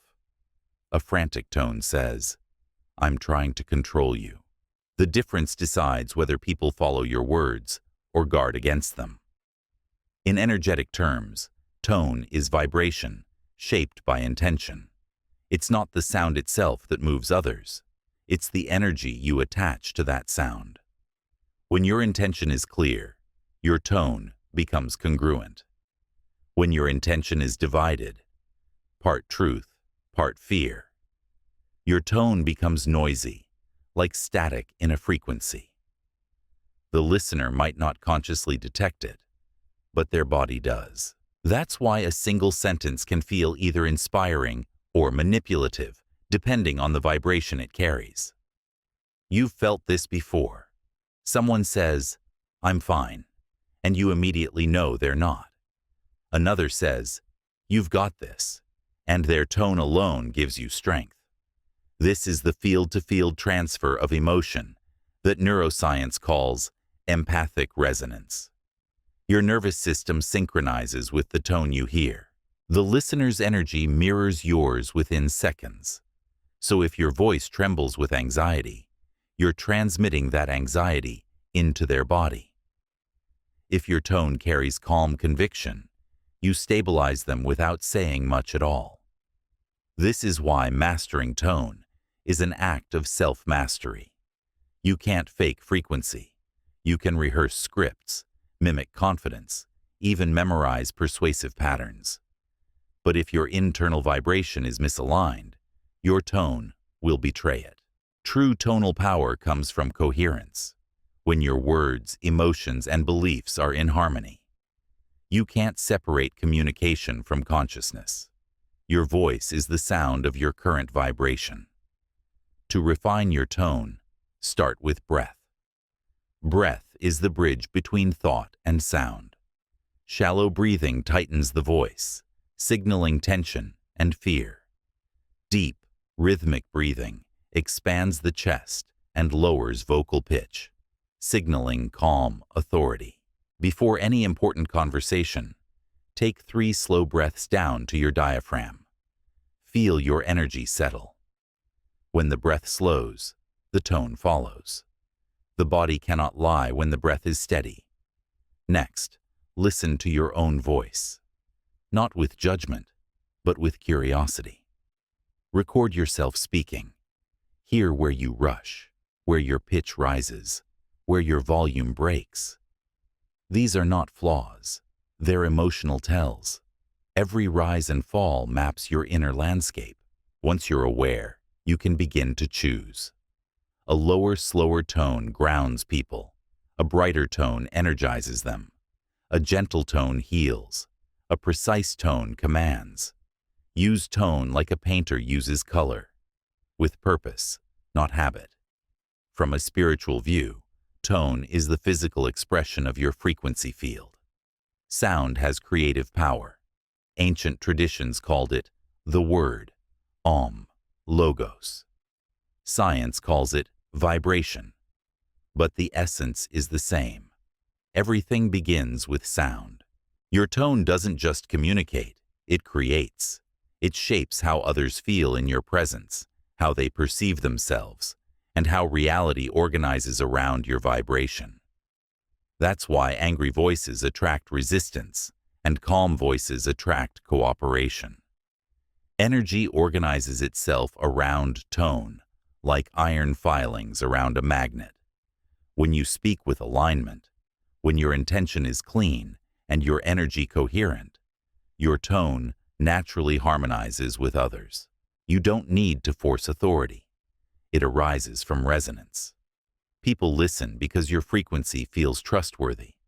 They may not even agree with your words, but they'll remember the feeling your voice gave them. Safety, focus, possibility. That is influence beyond rhetoric. Be aware. Your tone doesn't reset with every conversation. It's a reflection of your baseline state. If you live in irritation, every word will sound sharp. If you live in scarcity, every question will sound demanding. If you live in gratitude, even correction will sound kind. So rather than trying to fix your tone during moments of stress, elevate your vibration in daily life. Meditate, rest, move, breathe. A balanced life creates a balanced voice. In practice, imagine that every word you speak is a frequency broadcast. Before you open your mouth, ask, what vibration am I sending into the world right now? Then choose intentionally. If you want to inspire, speak from expansion. If you want to comfort, speak from compassion. If you want to lead, speak from certainty rooted in calm, not dominance. Tone is emotional gravity. It either draws people closer or pushes them away. The next time you enter a conversation, let your tone lead your words. Let it communicate. You're safe here. You're seen. Or, this is direction, not threat. When your tone carries intention that uplifts, you'll find that people hear the message long before you finish the sentence. The vibration reaches them faster than language. Because in the end, communication is not about articulation. It's about transmission. And your tone is the frequency that carries your truth from one heart to another. Speak from alignment, not performance. Speak from the calm center of your energy field. When you do, your voice becomes what it was always meant to be. Not just sound, but power. Chapter 13. Presence speaks louder than words. Before you say a single word, people already feel you. They sense your energy, the quiet signature of your consciousness, long before you begin to speak. That's why two people can deliver the exact same sentence, yet one moves hearts, while the other barely stirs attention. Presence, not language, is the real amplifier of communication. Presence is the state of being fully here, not halfway between thoughts, not lost in rehearsed lines, but completely anchored in the now. It's the way your energy occupies space. Calm, grounded, unfragmented. You've met people like this before. When they walk into a room, the atmosphere shifts. They don't even need to speak for others to turn toward them. Their coherence demands attention because, energetically, it's rare. In neuroscience, presence is coherence between body, mind, and emotion. When those three layers align, your nervous system emits a stable field, and other nervous systems unconsciously entrain to it. That's why you feel relaxed around certain people without knowing why. Their presence regulates yours. This is the hidden psychology of influence. People don't follow the loudest energy. They follow the most centered one. The paradox is that presence is silent, but it speaks volumes. It's in your eye contact, steady but soft, in your posture, open but unmoving, in the way you breathe before you answer, instead of rushing to fill space. Presence is communication through stillness. It says, I am not lost in reaction. I am aware. I am here. That alone builds trust faster than any speech ever could. To build this kind of energy, start by slowing down. Every time your mind races ahead in conversation, what should I say next? How do I sound? You've already left presence. Bring yourself back with a single conscious breath. Feel your feet, your hands, your chest. The body is the anchor of presence. The mind is its wanderer. Without embodiment, words become static, sound without substance. Presence also requires emotional neutrality. This doesn't mean apathy. It means you don't need the moment to go a certain way in order to remain centered. You can handle praise and criticism, agreement and opposition, with the same grounded calm. That stability is magnetic because it signals self-trust. People sense it and unconsciously think, if they're calm, I can be calm too. From a spiritual perspective, presence is not something you create. It's what remains when the noise inside you dissolves. It's the original consciousness observing through you. Words are tools of personality, but presence belongs to the soul. When you speak from that still, wordless awareness, your communication becomes pure, not persuasive, but powerful in its quiet inevitability. The listener doesn't feel pressured, they feel guided. Practically speaking, presence multiplies the impact of your tone, your gestures, your silence. It magnifies credibility because it shows congruence. You're not just saying something, you are it. When presence and message match, influence becomes effortless. A leader with presence doesn't need to demand attention. Attention arrives. A friend with presence doesn't need to prove empathy. Empathy radiates. Presence is also protection. In tense discussions, it shields you from emotional contagion. When others project anger, anxiety, or manipulation, your presence acts like a stabilizing field. It absorbs no negativity, reflects no chaos. Instead, it transforms tension through stillness. Think of it as spiritual Aikido, redirecting force through composure instead of resistance. To cultivate this level of presence, train small. Each day, practice being fully here in simple tasks, washing your hands, walking, listening to the wind. These micro moments of awareness strengthen your ability to stay centered when stakes are higher. Over time, your body learns the habit of calm. Then, even in difficult conversations, stillness remains your default. Remember, your presence tells a story before your words begin. If your energy says, I'm rushed, your words will sound forced. If your energy says, I'm afraid, your tone will seek validation. But if your energy says, I'm whole, your words carry weight even in silence.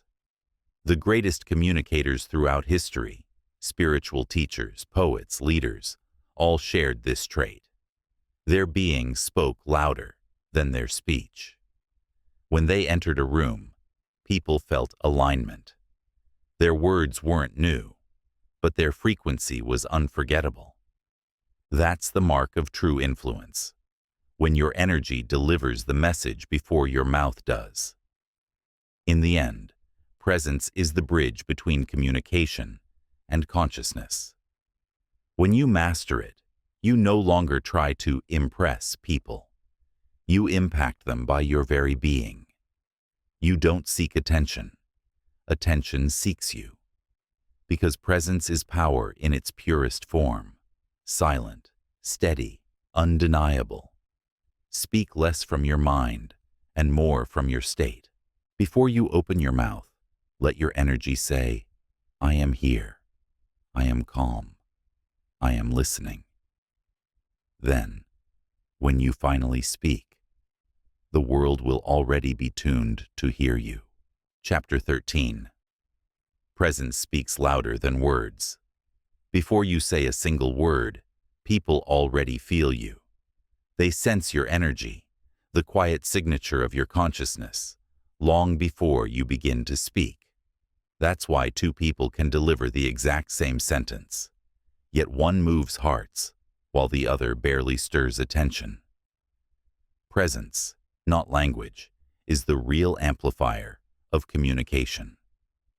Presence is the state of being fully here, not halfway between thoughts, not lost in rehearsed lines, but completely anchored in the now. It's the way your energy occupies space, calm, grounded, unfragmented. You've met people like this before. When they walk into a room, the atmosphere shifts. They don't even need to speak for others to turn toward them. Their coherence demands attention because, energetically, it's rare. In neuroscience, presence is coherence between body, mind, and emotion. When those three layers align, your nervous system emits a stable field, and other nervous systems unconsciously entrain to it. That's why you feel relaxed around certain people, without knowing why. Their presence regulates yours. This is the hidden psychology of influence. People don't follow the loudest energy. They follow the most centered one. The paradox is that presence is silent, but it speaks volumes. It's in your eye contact, steady but soft. In your posture, open but unmoving. In the way you breathe before you answer, instead of rushing to fill space. Presence is communication through stillness. It says, I am not lost in reaction. I am aware. I am here. That alone builds trust faster than any speech ever could. To build this kind of energy, start by slowing down. Every time your mind races ahead in conversation, what should I say next? How do I sound? You've already left presence. Bring yourself back with a single conscious breath. Feel your feet, your hands, your chest. The body is the anchor of presence. The mind is its wanderer. Without embodiment, words become static, sound without substance. Presence also requires emotional neutrality. This doesn't mean apathy. It means you don't need the moment to go a certain way in order to remain centered. You can handle praise and criticism, agreement and opposition, with the same grounded calm.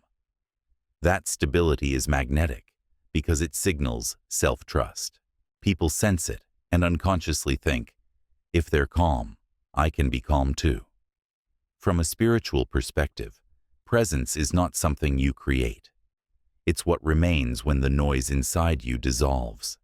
It's the original consciousness observing through you. Words are tools of personality, but presence belongs to the soul. When you speak from that still, wordless awareness, your communication becomes pure, not persuasive, but powerful in its quiet inevitability. The listener doesn't feel pressured. They feel guided. Practically speaking, presence multiplies the impact of your tone, your gestures, your silence. It magnifies credibility because it shows congruence. You're not just saying something. You are it. When presence and message match, influence becomes effortless. A leader with presence doesn't need to demand attention. Attention arrives. A friend with presence doesn't need to prove empathy. Empathy radiates. Presence is also protection. In tense discussions, it shields you from emotional contagion. When others project anger, anxiety, or manipulation, your presence acts like a stabilizing field. It absorbs no negativity, reflects no chaos. Instead, it transforms tension through stillness. Think of it as spiritual Aikido, redirecting force through composure instead of resistance. To cultivate this level of presence, train small. Each day, practice being fully here in simple tasks. Washing your hands, walking, listening to the wind. These micro moments of awareness strengthen your ability to stay centered when stakes are higher. Over time, your body learns the habit of calm. Then, even in difficult conversations, stillness remains your default. Remember, your presence tells a story before your words begin. If your energy says, "I'm rushed," your words will sound forced. If your energy says, "I'm afraid," your tone will seek validation. But if your energy says, "I'm whole," your words carry weight even in silence. The greatest communicators throughout history, spiritual teachers, poets, leaders, all shared this trait. Their being spoke louder than their speech. When they entered a room, people felt alignment. Their words weren't new, but their frequency was unforgettable. That's the mark of true influence, when your energy delivers the message before your mouth does. In the end, presence is the bridge between communication and consciousness. When you master it, you no longer try to impress people. You impact them by your very being. You don't seek attention. Attention seeks you. Because presence is power in its purest form, silent, steady, undeniable. Speak less from your mind and more from your state. Before you open your mouth, let your energy say, "I am here. I am calm. I am listening." Then, when you finally speak, the world will already be tuned to hear you. Chapter 14. The Neurology of Influence. How energy creates trust. Influence isn't a trick. It isn't about manipulating minds or forcing agreement. It's biology, the natural consequence of energy coherence between two nervous systems. When you understand that, you stop chasing persuasion and start cultivating presence-based trust. Because trust isn't built from words, it's built from regulation. People don't believe the one who talks best. They believe the one whose energy feels safest. The human brain is a resonance device. Every emotion you emit, calm, tension, confidence, fear, is instantly mirrored in the nervous system of those around you. This phenomenon, called limbic resonance, is why emotions are contagious. A calm person can quiet a room. An anxious one can infect it. The brain's mirror neurons constantly scan others for safety cues. If your tone, breath, and body language signal coherence, their body relaxes before they even realize it. The moment that happens, influence begins. In psychological terms, this is the foundation of trust. The mind may evaluate your words, but the body decides whether to believe you. When your energy is fragmented, when your mouth says, "I'm fine," but your vibration says, "I'm not," the listener's subconscious detects the mismatch. They may not know why, but they feel uneasy. Their trust recedes. But when your internal state and external expression are aligned, your energy becomes predictable, and predictability is the language of safety. Think of trust as frequency alignment. Two radios can't transmit clearly if they're tuned to different wavelengths. The same goes for human communication. When your internal frequency is clean, meaning your intention, emotion, and focus are congruent, others' systems begin to synchronize to yours. It's not hypnosis, it's coherence. Their brain waves subtly match your rhythm, their breath mirrors your breath, and their heart rate adjusts to your calm. This physiological harmony makes your words believable, even before they're logically processed. Energy coherence can't be faked. You can memorize persuasive scripts, but if your nervous system is flooded with stress, your micro-expressions, tone, and timing will betray the dissonance. The listener's intuition, an ancient survival mechanism, will sense something off. That's why authentic confidence doesn't come from positive thinking. It comes from physiological stability. You can't think your way into trust. You have to regulate your way into it. Here's how to apply this. Before an important conversation, stop rehearsing what you'll say. Instead, regulate your system. Breathe until your heartbeat slows. Drop your attention into your body, the feet, the spine, the belly. Speak from that grounded place. When you do, your energy emits coherence, and coherence is magnetic. People may not understand why they trust you, but they do, because their body reads your body, not your script. In leadership, this principle separates authority from influence. Authority is positional. It demands obedience. Influence is energetic. It earns alignment. A leader's emotional field becomes the emotional climate of the group. If the leader is anxious, the team mirrors it. If the leader is steady, the team stabilizes. That's neurobiology, not mysticism. The nervous system of a coherent person acts like a tuning fork. It vibrates others into balance. On a spiritual level, this dynamic mirrors the law of vibration. Higher coherence stabilizes lower coherence. When your energy is anchored in integrity and calm, you naturally entrain others upward. You don't need to convince them. Your frequency does the work. This is what the ancients meant by one centered person can influence 1,000. The field of one steady consciousness can neutralize the chaos of many fragmented ones. But influence isn't just about calming others. It's about amplifying truth. When your frequency is stable, you become a mirror that reflects reality clearly. People sense that your words aren't manipulation. They're transmission. Your communication becomes a tuning process. You raise the vibration of a conversation until it resonates with clarity. The more coherent your energy, the more your presence organizes the energy of others. There's a reason why, in tense discussions, the calmest person usually ends up leading. Their energy carries more stability, and stability is what every nervous system unconsciously seeks. In a storm of emotions, the mind looks for a signal that says, "We're safe." Be that signal. Speak slowly, breathe deeply, move deliberately. Every small act of regulation tells the other person's body, "You can relax here," and when they relax, they listen. Trust is not demanded, it's invited. It grows where people feel seen and safe. The voice of influence is not the loudest, but the most regulated. It's the one that transmits emotional steadiness through words. It's the voice that says, "You can disagree with me and still be respected."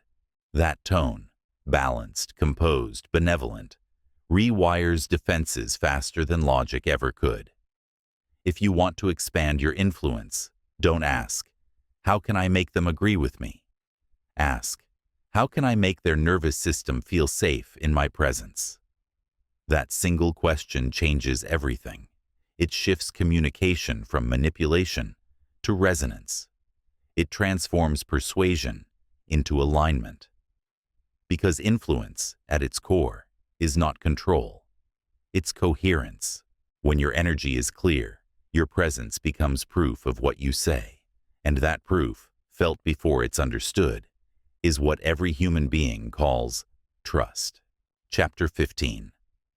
Mastering silence as a strategic tool. Most people fear silence. They rush to fill it with noise, as if quiet means weakness or disconnection. But in reality, silence is not empty. It's full. It's the space where truth gathers strength before taking form. The most skilled communicators don't avoid silence. They use it. They know that in the pauses between words, power builds, trust settles, and insight lands. Silence, when used consciously, is the most elegant form of control. Not over others, but over energy. It slows the rhythm of conversation to match awareness. It signals confidence because only the grounded can bear stillness. The insecure rush to fill every gap, afraid of being misunderstood or forgotten. The master pauses, not to manipulate, but to invite depth. Think of silence as punctuation for the soul. Just as music needs rests between notes to create rhythm, communication needs pauses to create meaning. The absence of sound allows what was just said to resonate fully. Without silence, your words pile up like noise, dense, unabsorbed. But when you speak, pause, and let the air breathe, your message expands in the listener's mind. They begin to feel your point instead of just hearing it. Neurologically, silence is integration. When you stop speaking, the listener's brain processes and organizes what it just heard. It shifts from hearing to understanding. That's why teachers who speak without pause exhaust students. They don't give the brain time to code meaning. The same principle applies to leadership, relationships, and persuasion. Silence turns information into comprehension. Silence also commands attention. When you stop speaking deliberately, people lean in. The pause creates tension, not discomfort, but expectancy. Their attention gathers to fill the gap. That moment of focus is your window to re-enter the conversation with impact. Politicians, teachers, and spiritual leaders all use this. The well-timed pause before a crucial line, the deliberate stillness after a truth. It turns speech into ceremony. But silence has emotional power too. It heals. When someone is in pain, your words rarely fix it. Your quiet presence does. When you stop trying to fix, correct, or fill, you make space for them to exhale. Silence becomes permission. Permission to feel, to grieve, to exist without performance. In that sacred quiet, people rediscover their strength. You didn't give advice. You gave space. That's leadership in its highest form. Strategic silence also protects energy. When faced with conflict, not every attack deserves a response. Silence can disarm faster than defense. Reaction feeds chaos. Stillness starves it. When you refuse to argue from ego, you shift the battlefield. The other person expects your reactivity as fuel. When it doesn't come, they lose balance. Your quiet becomes the mirror that reflects their noise back to them. In time, they'll feel the dissonance and self-correct. In relationships, silence clarifies truth.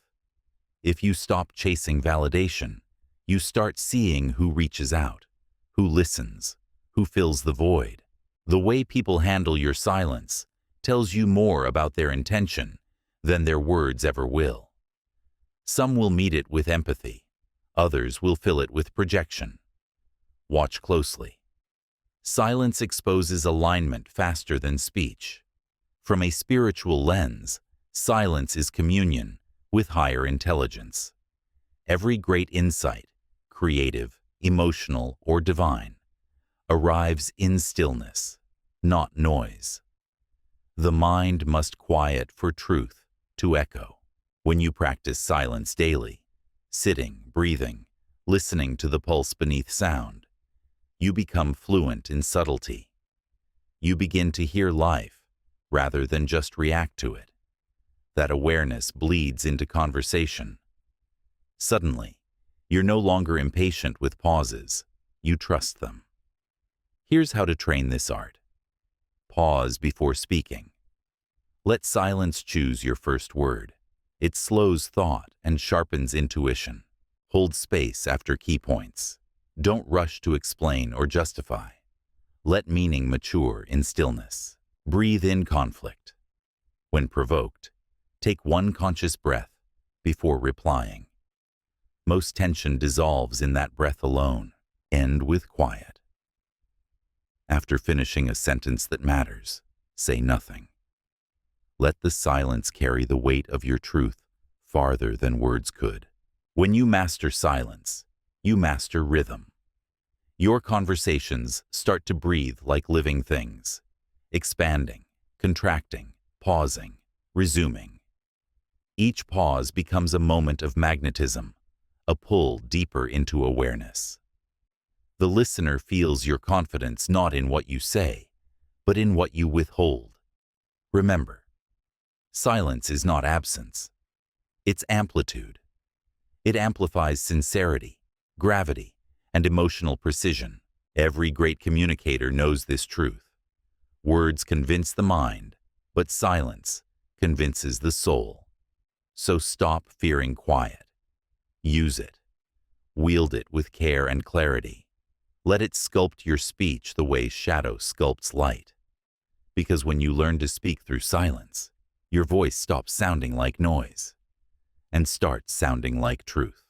Chapter 16. Transform conflict into alignment. Conflict is not the opposite of connection. It's the doorway to deeper truth. It's the moment when two energies collide, revealing where understanding hasn't yet been built.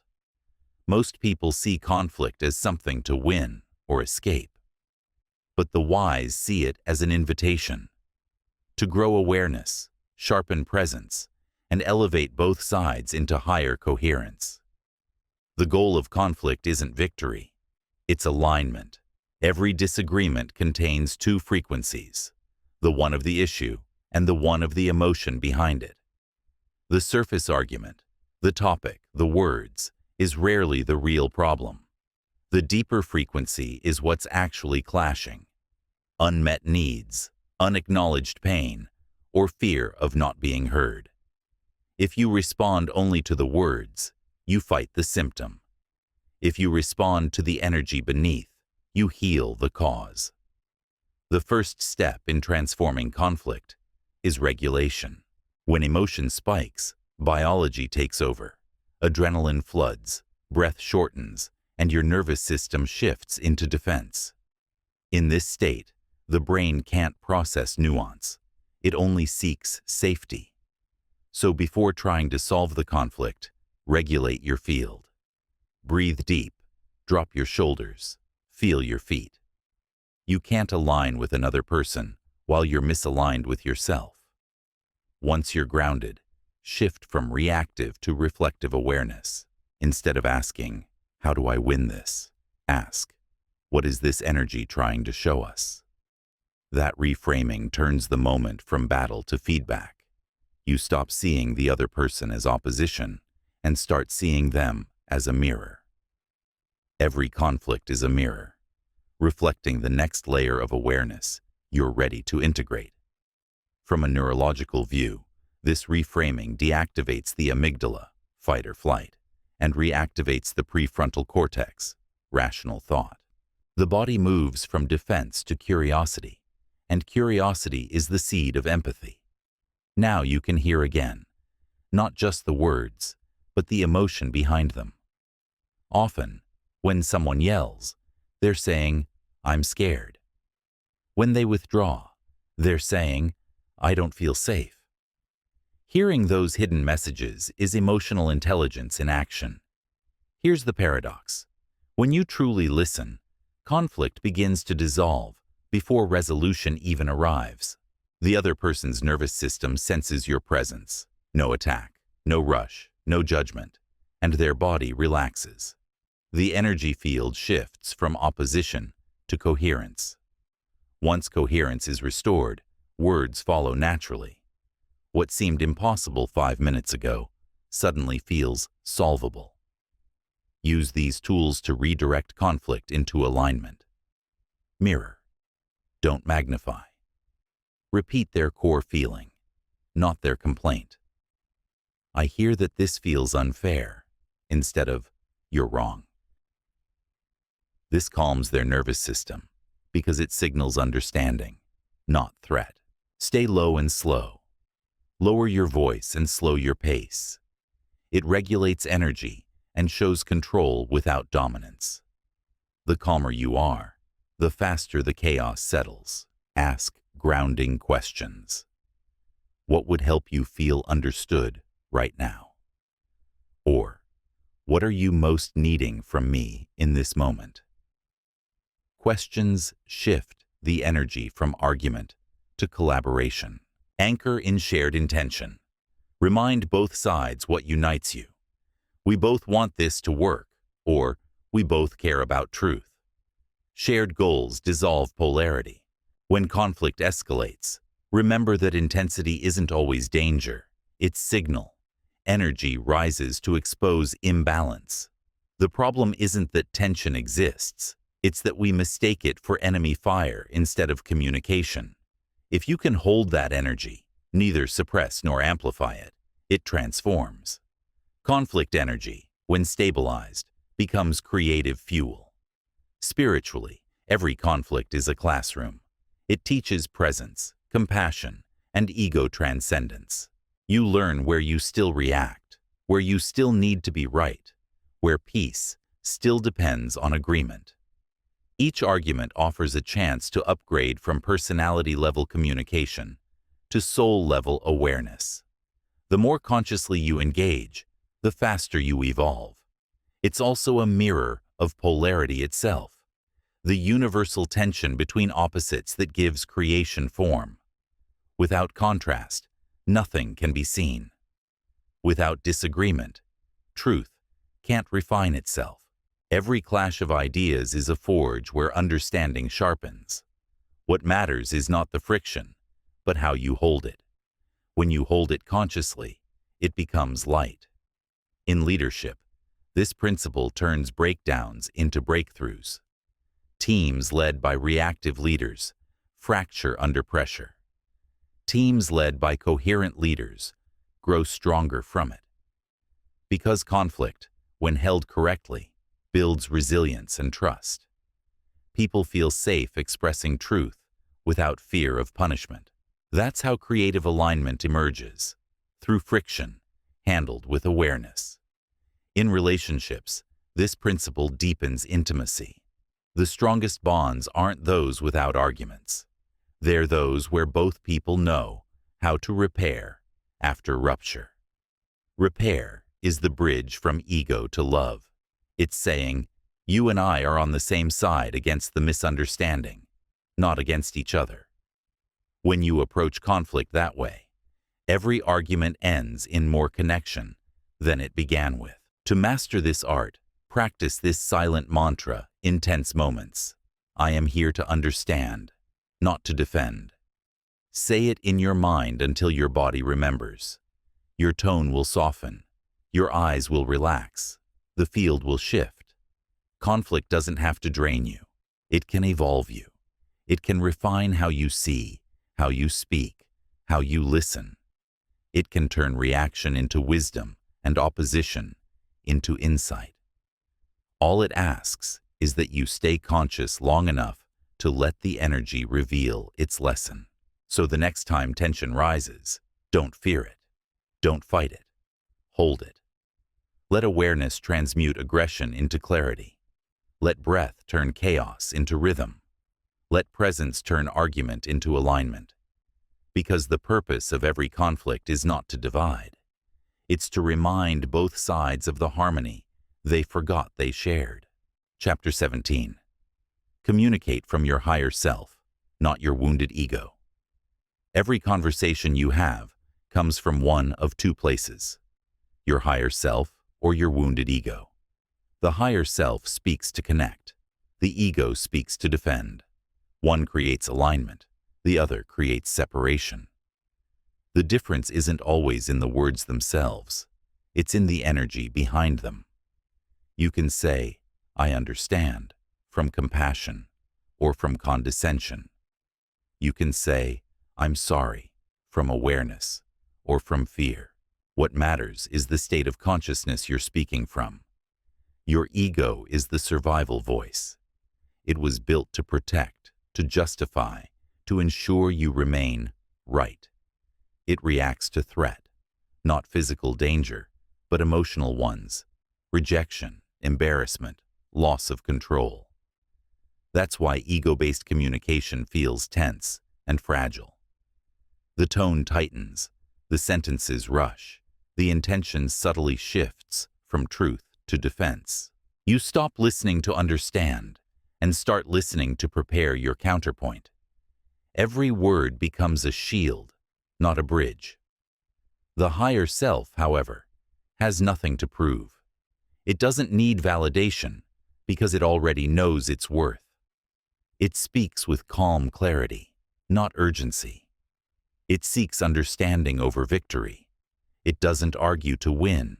It communicates to raise frequency.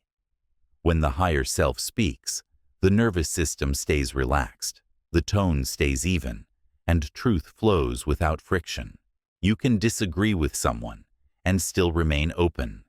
You can be firm without hostility, honest without cruelty. The key to shifting from ego to higher self is awareness. You must catch yourself in real time. Notice when your chest tightens, when you interrupt, when you start thinking of clever comebacks instead of hearing what's being said. That's your ego taking the microphone. In that instant, pause, breathe, invite your higher self forward, the version of you that's wise, patient, and secure. Let that energy answer instead. Psychologically, this shift is a transition from the reactive limbic brain to the reflective prefrontal cortex, from impulse to intention. Spiritually, it's moving from identity to essence. You stop being the person defending their story and start being the consciousness observing both stories at once. From that vantage point, there's no enemy, just two perspectives trying to find coherence. Try this exercise. Before you respond in a tense exchange, silently ask, who's speaking right now, my ego or my essence? If it's ego, you'll feel contraction, a need to be right, to dominate, to protect pride. If it's your higher self, you'll feel expansion, calm, curiosity, and a desire for mutual clarity. That inner check shifts the energetic frequency of the conversation instantly. Even if you say the same words, they'll carry a different vibration. When you speak from ego, your words are weapons. When you speak from essence, they're medicine. The ego communicates to control. The higher self communicates to contribute. Ego wants reaction. Essence wants reflection. Ego creates echo chambers. Essence builds bridges. Every moment gives you a choice, not in what to say, but in who is saying it through you. One of the strongest indicators of higher self-communication is humility. The higher self doesn't need to posture. It can say, I might be wrong, without losing authority. It can say, tell me more, without feeling inferior. Because humility, when rooted in self-awareness, isn't weakness, it's clarity. It means you've detached from identity enough to see truth wherever it appears. And people feel that. They instinctively trust someone whose ego doesn't need to win. Another sign is compassion. Ego listens to defend. Compassion listens to understand. When your awareness rests in compassion, you see that every harsh word, every defensive tone, every dismissive act from another person is really a symptom of their own wound. You stop taking it personally. You stop mirroring pain with pain. Instead, you hold the space that says, I see your fear, but I won't join it. That's higher communication, when empathy outlives ego. Practically, here's how to embody this. Regulate before responding. Never speak from adrenaline. Wait until your body relaxes, then express your truth. Calm energy delivers stronger impact. Detach from the outcome. The ego wants to win. The higher self wants to reveal truth. Focus on clarity, not victory. Use I language. Speak from personal awareness instead of accusation. I feel, and I see, open space. You always, and you never, close it. Anchor in love, not fear. Before speaking, ask, Am I trying to protect myself or uplift this space? Only one of those creates healing. From a spiritual viewpoint, this choice between ego and essence is the great test of communication. Every conversation is a practice ground for consciousness.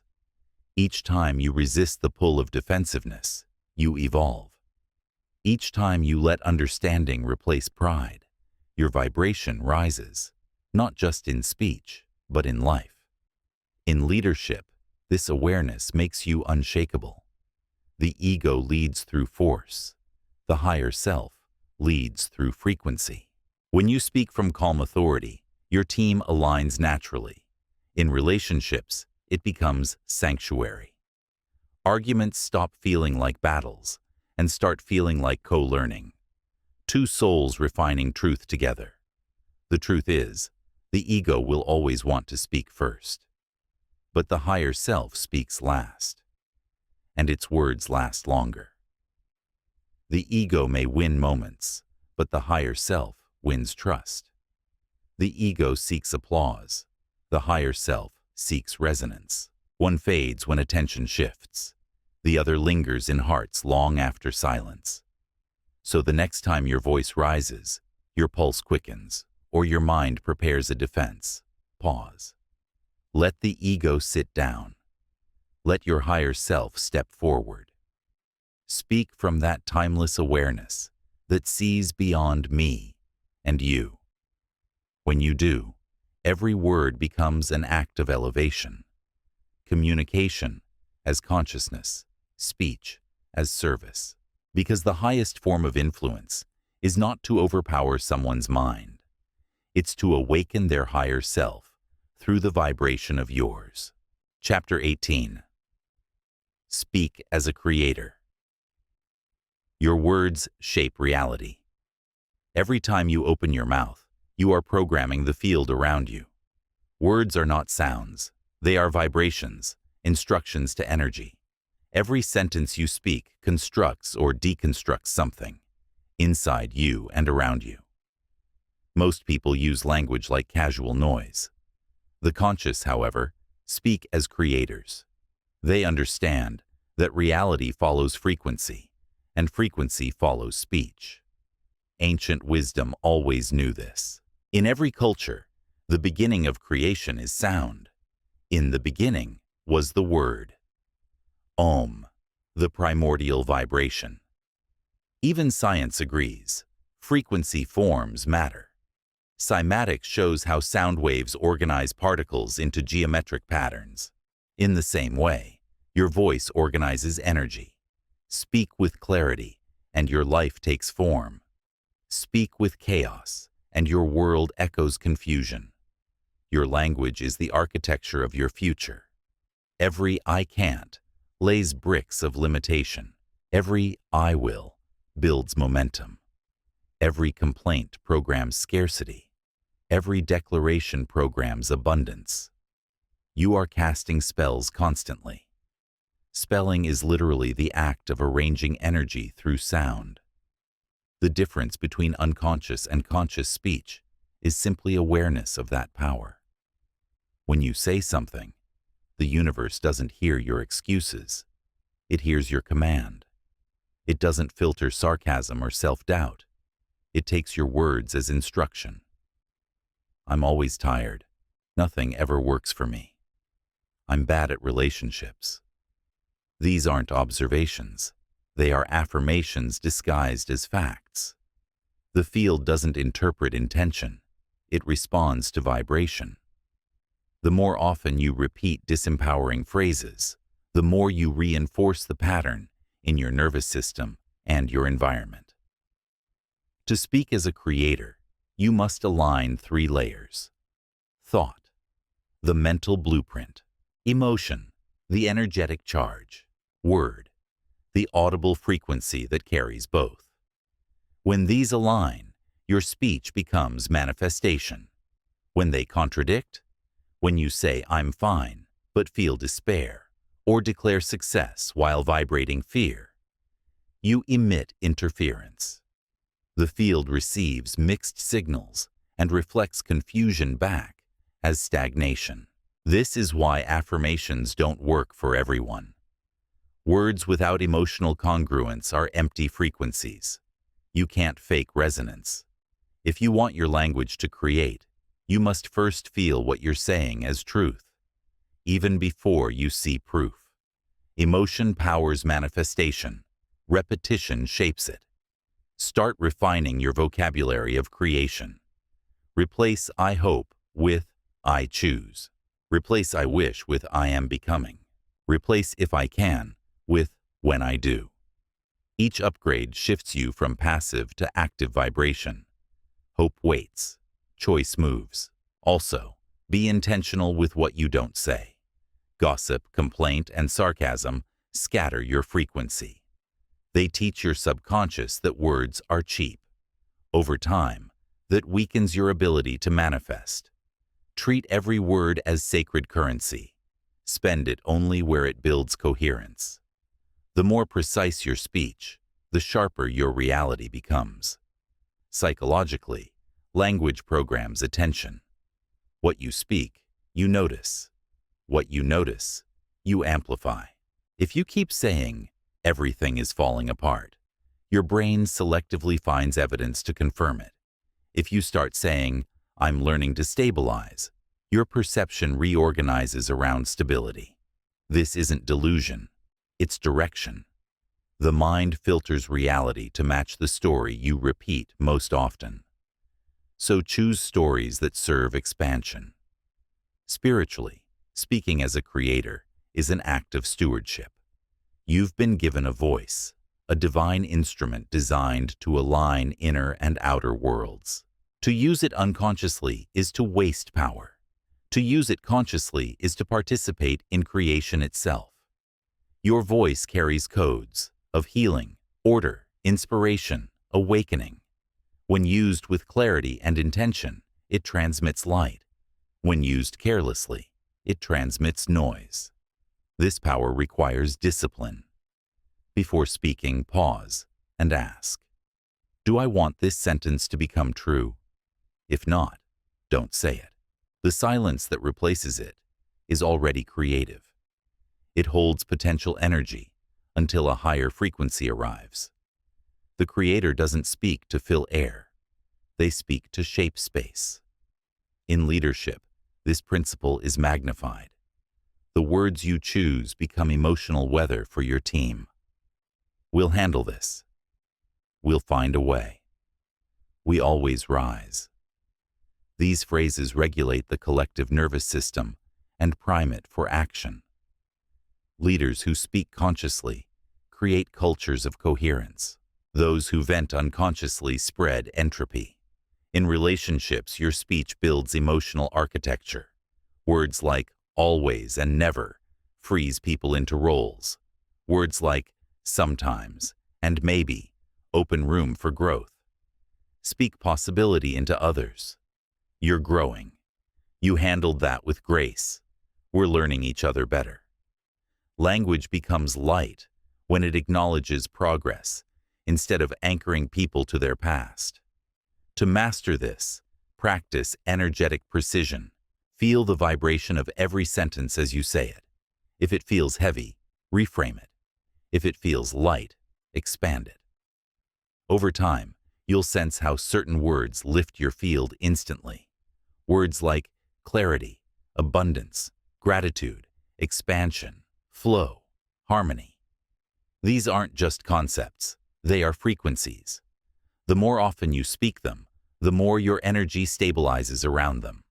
Eventually, your language becomes your atmosphere. People feel more hopeful in your presence, not because you promise anything, but because your vibration is self-consistent. You speak as someone who knows words build worlds, carefully, cleanly, creatively. Understand this.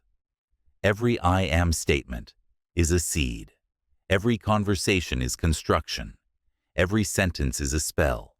And every listener is a participant in your creation. So speak with reverence. Speak with awareness. Let every word you release be a blueprint of what you wish to build. In mind, in matter, in others. Because when you finally realize that your voice is the universe speaking through you, you stop using it carelessly. You start using it as it was always meant to be used, as a tool of creation, not communication. Speak less to impress and more to invoke. Speak as a creator, and watch the world reorganize to your vibration. Conclusion. When all words fade and the noise dissolves, what remains is presence, the real language of influence. Everything you've learned, tone, silence, energy, awareness, points to one truth.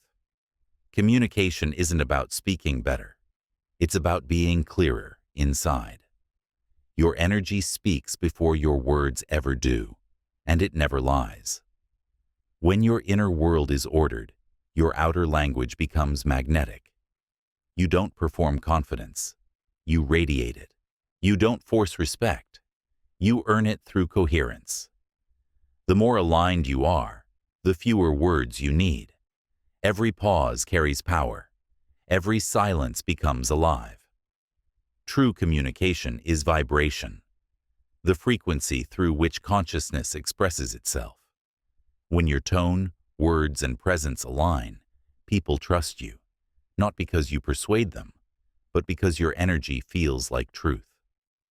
Opportunities flow easier, not from effort, but from alignment. So carry these quietly. Speak only when your words elevate. Listen not for reply, but for resonance. Pause. That's where wisdom breathes. Let silence be punctuation and compassion, your language. Over time, you'll find that people feel calmer around you, clearer after leaving you, lighter because of you.